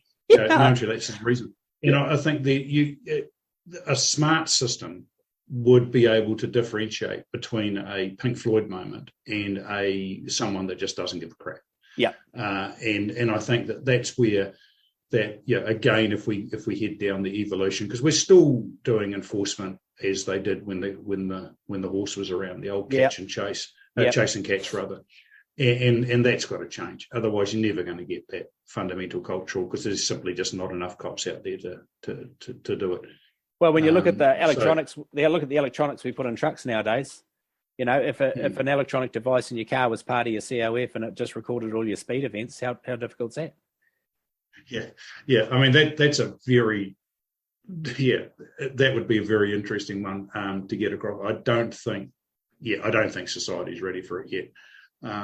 It's the old thing, isn't it? Yeah, we want no deaths, but shit, we don't want to go that far. Yeah, we want to reserve our right to speed. Yeah. That's right. Yeah. It's a little bit like the public transport debate, Dave. The public transport debate. Everyone wants public transport, but no one wants to use it. It's for other people to use. So I've got better roads to drive my car on. So it is. It's an interesting debate, and I think it is part of growing up. Yeah. Yeah, it is. Yeah, and you look at and again, it's as we get more people in New Zealand, which we're going to have to get because we've run out of people. Things become more congested. Yeah, that's exactly. And it's interesting when I talk to young people in particular, and they talk about how fantastic autonomous vehicles will be, and blah blah blah. And I say to when they come, because they sort of got this weird mindset that they're just around the corner, like next Tuesday, sort of thing. Yeah. But I always say, if they did come, if they were here, if this mobility device that you so want, it's not going to speed. It will never speed. You will never make it speed. So when people are talking about the electronic device control of your car, it's a get used to it thing, because autonomous vehicles will never break the law. No. But I think the early point you made is they are a very, very long way away. Yeah, I know. Especially in New Zealand. Yeah, exactly right. We just our roading infrastructure and all that sort of stuff is we're a long way away from actually them being a reality. Yeah, and that I think needs to be spelled out, because I think a lot of there are elements even within government that think technology is going to save the day. No, right? And it's It can do, but it's in a different way. It's going to help. Yeah, it'll help, but it won't. It's not the silver bullet. There are no silver bullets, and I think that was one thing that Minister Wood said at the briefing in Wellington, was there's no silver bullets on this thing. Yeah, and he's right. I mean, if there was a silver bullet, somebody would have fired it years ago. Yep. No, well, that's excellent. Thank you very much, James. I've held you up for quite a while this month, but it's such an emotive and interesting and discussion-y subject. Oh, it is, and there's so much happening, and I think one of the thing we'd probably leave with is we've got to get back to where we tolerate people more. And I think this whole COVID response has just led to far too much divisiveness and people, just the hate that's come out is it's out of control. Cool. Thanks, James. That was fascinating. And we did have a great day at the introduction and the demonstration for the roller brake test machines. That was a really good display and lots of discussion points there. Third and equally as famous as the other two, and certainly not last and certainly not least, is CEO of Ia Ara Aotearoa Transporting New Zealand, Nick Leggett. Yeah, well, look, we've been working on this for a couple of years now. I mean, they're very good at relaunching things, the government, but the stuff's been around for quite a while. And, we actually agree with the intent of Road to Zero. I mean, it is about reducing deaths and serious injuries on our road. And, of course, the trucking industry has to be completely engaged on that because the road is our workplace. So from that perspective, I think that it's a positive thing. We agree with the objective, but what we don't agree with, obviously, is just this idea that really the biggest thing that you can do is reduce speeds. We think actually you should maintain the roads we've got and build newer, safer roads. And the other, I suppose, philosophical challenge that I have with Road to Zero is if you look at those adverts that are now on social media and TV, the family hitting the median barrier, and then all of the work people and getting out of the car saying, well, we put the median barrier in and we saved your life. There wasn't one aspect of that ad that related to driver responsibility. And, we're with Greg Murphy on this, Dave, and that is that actually train drivers, get drivers to build their awareness, keep them up to date with, the best sort of safety and driving techniques, and you will improve and lower accidents and deaths on our road. And there is no mention of this in Road to Zero. I mean, Road to Zero quotes Sweden. You know how they love Scandinavia. They see Scandinavia as being the place we should draw all our inspiration from. And, there are some good. There are some great things about Scandinavia, but they talk about Sweden, and Sweden's got, I think, 8 times as many expressways as New Zealand, but only twice the population. Its top speed is 120 kilometres an hour. They've invested in roading in ways that we haven't. They've invested in infrastructure in ways that we haven't. So the idea that you can compare us to any foreign territory and think we're going to get the same results is incorrect. So I'm skeptical on how much, slowing down speeds, slowing down our economy as a result of slowing down speeds is going to work. They used State Highway 6 between Blenheim and Nelson, which they slowed to, a year ago. They said, we've reduced, deaths and serious injuries. Well, for goodness sake, it's only been a year. That's not long enough to get any idea of or demonstrate any evidence that lowering speed saves lives. Our view about that is, if you look at the Napier to Taupo Road, State Highway 5, which we've of course been very heavily involved in fighting the speed limit reduction, they improved maintenance. They put millions of dollars into maintenance after our campaign alongside the Hastings District Council and AA and others, and they increased policing. And we saw that 10 deaths in, I think, in the previous 18 months went to nothing, and that went to no deaths over the following year period. To me, it just shows if you put some effort in, if you focus your attention, you can reduce deaths and serious injuries. You don't have to slow down speeds. Yet, they still want to do it on that road. They focused on Northland, although I did hear from Waikakotahi, the transport agency, they paused their speed slowing in Northland because of the reaction they've had on State Highway 5 and the Hawke's Bay. So, people ask me often, well, what does the industry do? What does the Industry Association do? What does Transporting New Zealand do? We work on this stuff, and we often do it for years in advance. But most people only get their attention drawn to it when it comes out into the media. And look, it's the same with Road to Zero.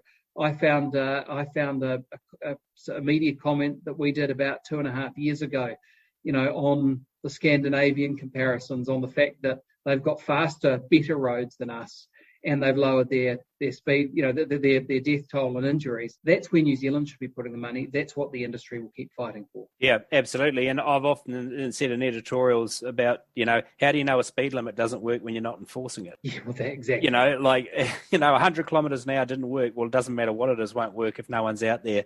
Admittedly, I agree. I understand I was raised in an autocracy in terms of the working environment for the first 30 years, but we do not place enough emphasis on what a privilege personal mobility at the level we have it at compared to so many other people in the rest of the world, some who don't even know where the next meal's coming from, and that's not enforced through you will respect this privilege, because if you decide to flaunt it, we will drop on you like an anvil. I couldn't agree more. Yeah. And then tie in Greg, and then tie in, get the playing field looking right, i.e. the roads. I just can't understand the point in putting up millions of dollars worth of guard railing on a road that's poked. This is it. Well, because I think we've talked about this before, Dave. The ultimate aim of the thinking behind Road to Zero, and I'm not talking about the people who are running the policy or things like that, but the ultimate political aim is to get people out of their cars. So they don't want to make roads faster. They don't want to improve the experience of travelling along a road, because they ultimately want to discourage people out of their vehicles, encourage people out of their vehicles. I don't know if in most provincial and rural parts of New Zealand what they think the alternative to that is. It obviously hasn't been invented yet. But the ideological aim here is they are against personal choice and personal mobility. And we can't forget that in this debate. And you're right about the fact that it is a privilege to have a license and drive a vehicle. But, our country depends on it. Economically, we depend on it. We need to move people and goods around. And that's, I think, where the industry can align with the general public far more, because, everybody depends on roads in New Zealand. Whether it's, even if you never drive a car, how do your groceries get to your supermarket? Exactly. This is our aim as an association, is to keep drawing these relationships. Taking that analogy, the trucks versus the cars, and the trucks are a need, and the cars are a proportion of needs and a proportion of wants, then there's technically nothing stopping us moderating the car's ability to do what it does in the same way we can do with trucks. That's right. But by God, I bet if they put a thing in front of Parliament saying your cars are all going to be speed limited, that'll be the last term they ever served. Yeah, this is it. And we've seen this played out more broadly in New Zealand and the world. How much do we want government to make choices for us? And, how much do we want government to regulate? And we're having this debate now, and we've raised, the first thing we did when we got back in the new year was raised with Michael Wood, the Transport Minister, and asking him to have powers on hand to be able to respond if Omicron begins to bite with the trucking industry, not just with the industry itself, but all out those supporting services that keep our trucks on the road. And that's been listened to certainly by him.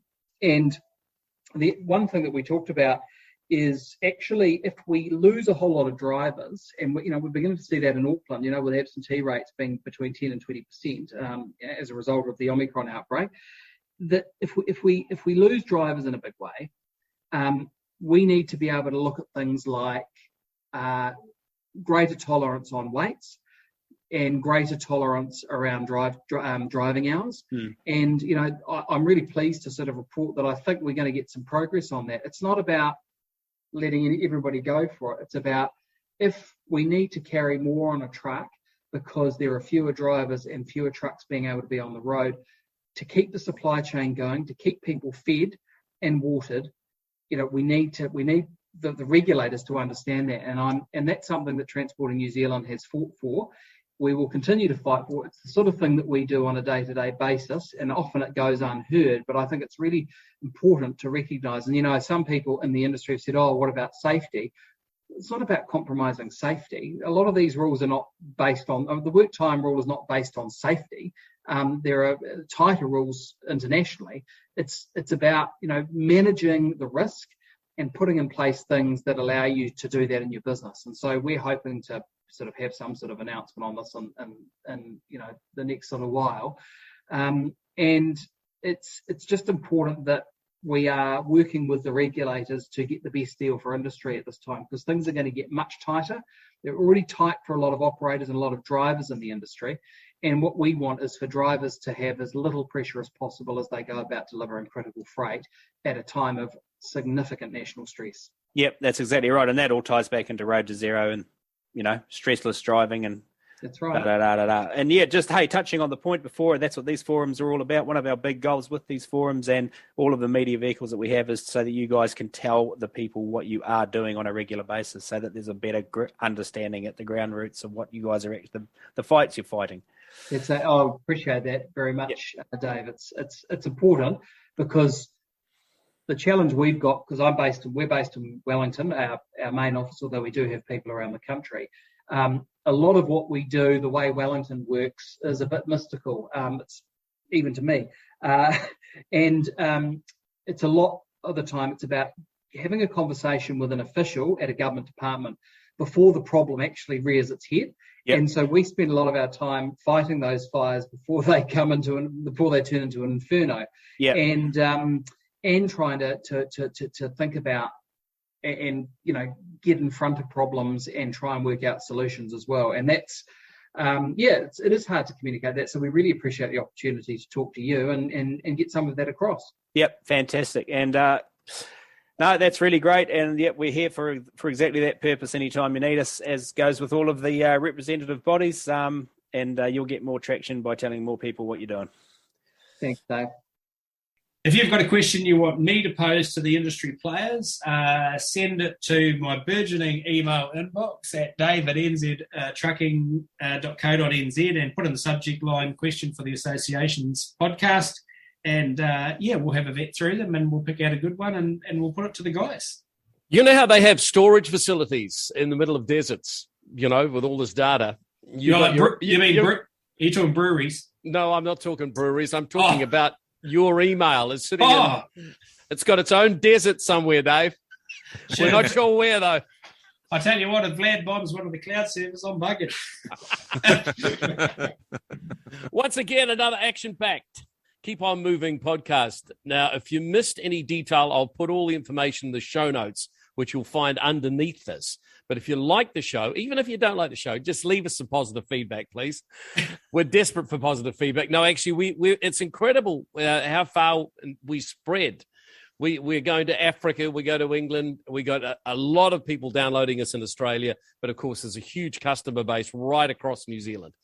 And we're very grateful for that. We are grateful for that. Dave is very busy, but you can contact him anytime on that email server. We will see if we can fill up another desert with emails. Other words, boys, Carl, nice to have you permanently in the team. Yeah, awesome. Thanks, Muzz. Looking forward to it, mate. It's a big change, but boots and all, mate. Boots and all. Let's go for it. Yeah, you got a good signal. I'm glad you're sitting on the top of a hill somewhere. Yeah. And Gav, thanks again for your time too, mate. I know both you and Dave were up at 3:00 this morning, so I'm surprised you're not sleeping somewhere. Well, we have been for the last hour. It's all been a dream, Muzz.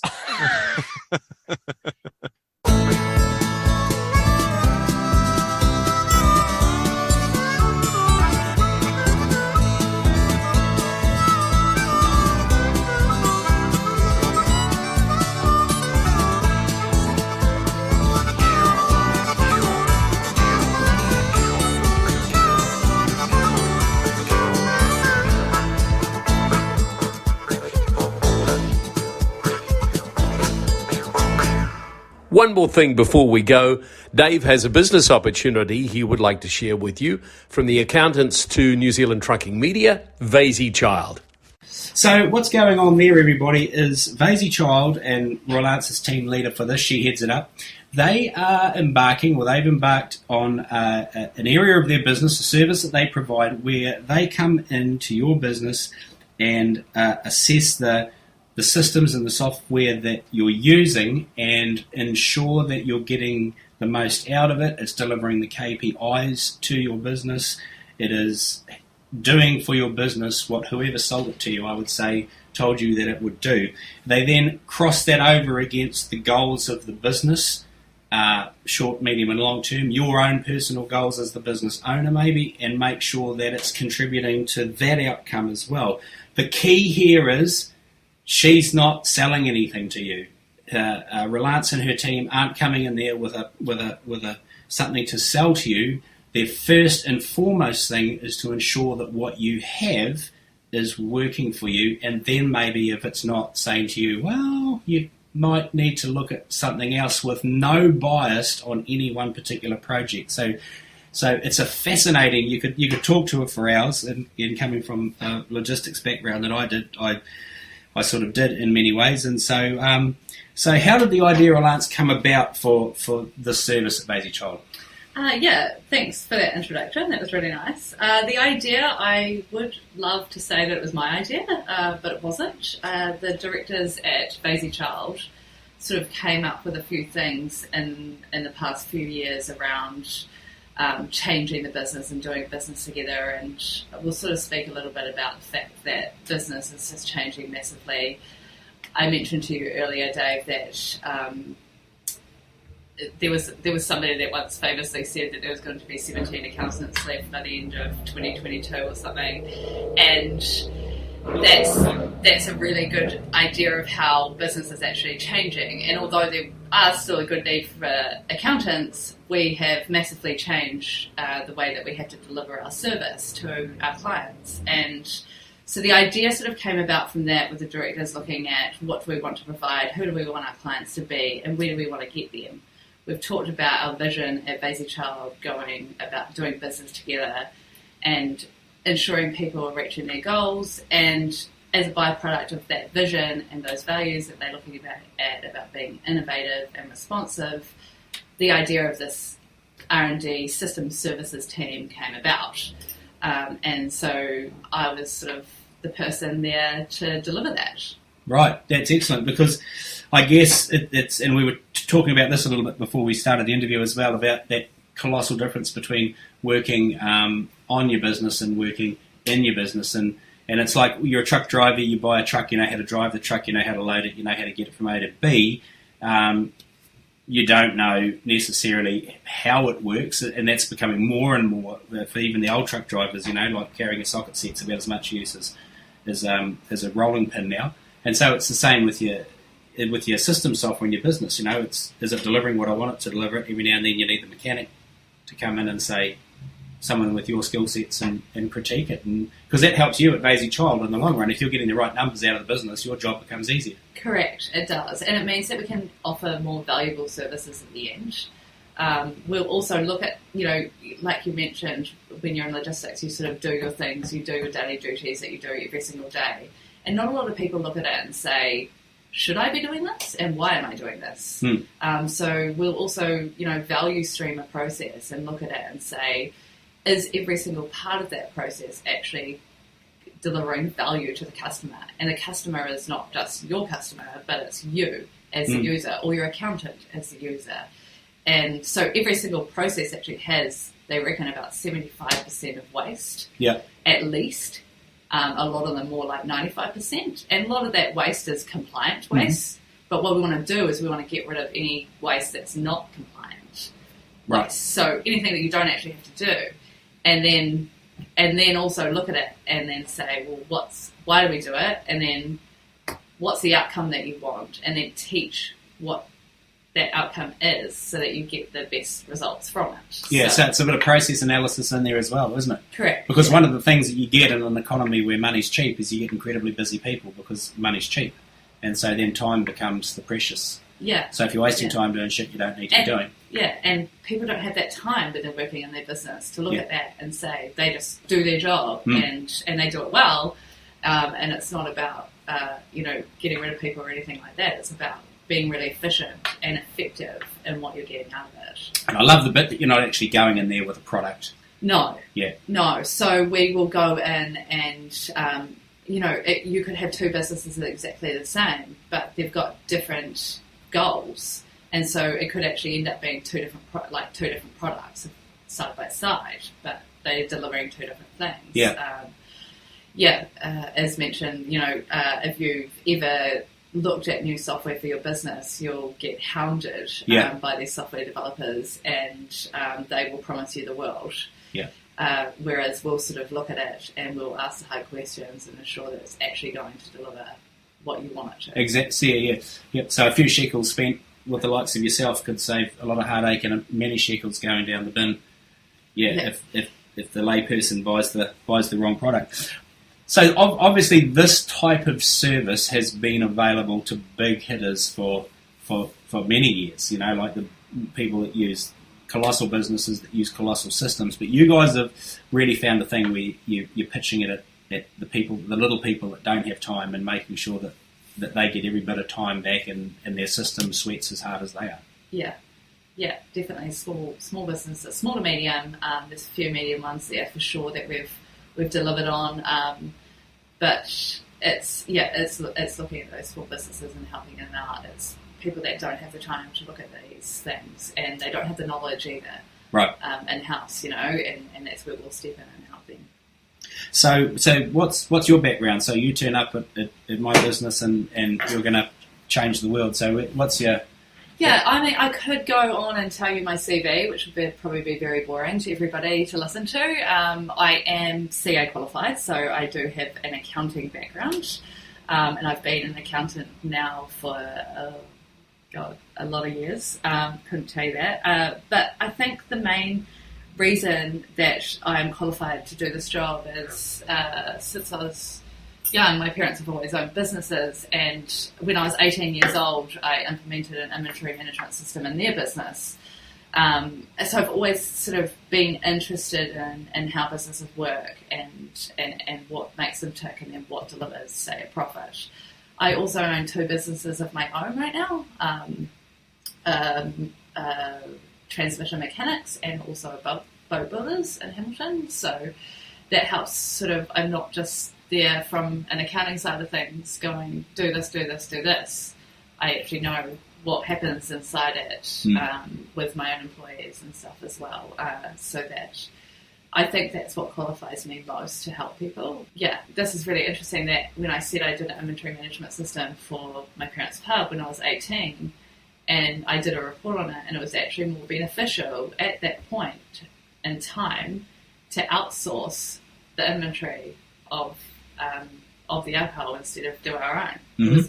It was more efficient and more cost saving. Mm. So it was, yeah. The $1 million question, did your parents implement your system?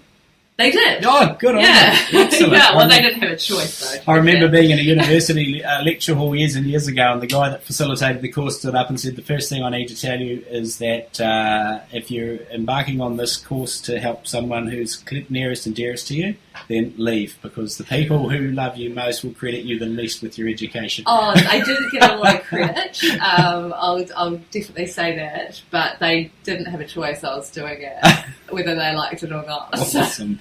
Awesome. So I suppose the $1 million question is, how's it going to date? And without naming names, you can just say, Company X, give us a success story. Oh, okay. So today it's going really well. These first sort of days, we've been doing it now for about 18 months as a full-time team. Our charter or our goal has always been that the client is happy at the end. So is that being a measure of success? Then we've been extremely successful so far because everyone's been extremely happy with the work that we're doing. A success story, I think a good one is I implemented a system at another mechanics, so I know a bit about that, which was really great. But they, when I implemented the system, we looked at what they wanted out of their profit, and after we implemented it, in the first year afterwards, we had the exact same turnover and the profit changed 2.5 times up. And that the reason that happened was we actually taught them about changing their view from they were looking at gross profits or just money they were getting from something, and we changed that view and said you actually need to look at what your profit per hour is, so profit per productive hour that's worked. And to do that, we had to implement the system so we could see what the profit per hour was and get all the time on it. And it changed the entire mind frame of the manager of the business, and he was able to change and get 2.5 times profit more. So did they have an incumbent? Did they have a legacy system that was there just managing, mechanics like worksheets for job sheets, or that needed replacing, or did you tweak one? Before the implementation, they were running zero, so just doing zero for their accounting, and then they were just doing manual timesheets on paper. And nothing was ever recorded against the job, so they had no idea at the time of any backcasting of any job either. They just they did quote every single job. That was the way that it worked. So they kind of had an idea of what went in and said, oh, what will we make off this? Oh, yeah, we'll make $1,000 off this job or something. And they didn't have any real science behind it. Because, like I say, these are small, medium businesses that, how should they know that? Like, this was a mechanic. Mm. He hasn't been trained in business. He's just like, how much money is on my back, essentially, And so we did a lot of teaching on all of that sense as well. So a lot of education about what makes a business run. And I think that's a really big area of the change that's happened at Vazey Child, and that we are all about empowering our clients with knowledge so that they can make great decisions, and that enables us to do really valuable things for them.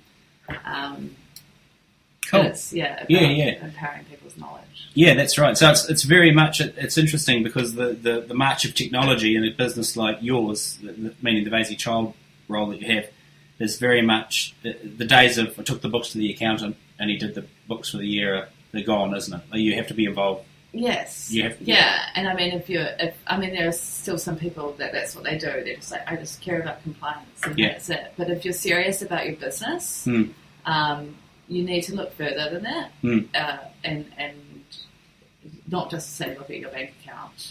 Look at how you're doing it and what makes it tick and what's going to help you achieve those goals. And within that space, there could be a system that helps you get there. Cool. Excellent. No, that's really interesting. Okay, so the $1 million question is, how do people get hold of you? If they've heard this and think, oh, yeah, I quite like the sound of that, she's not going to come and peddle something to me, she's just going to come and have a look and see what we're doing that? Yeah. So the best way to get hold of me is probably to get in touch through our website, which is vazeychild.co.nz, and you can ring the office or you can email me from there. You'll find all my details in the Meet the Team page. Yeah. So Vazey is VAZEY, child.co.nz. Correct. Yeah. Okay, cool. Yeah. So that's the best way to get hold of me. And then just so you know, like from there, if you're getting in touch, I'm not going to say charge you the second I talk to you. It's like we come in, we talk about it, we look at it, and it could be nothing. There's no obligation at that point. You know? So there's a no obligation chat? Yeah, 100%. Fantastic. Yeah. Okay.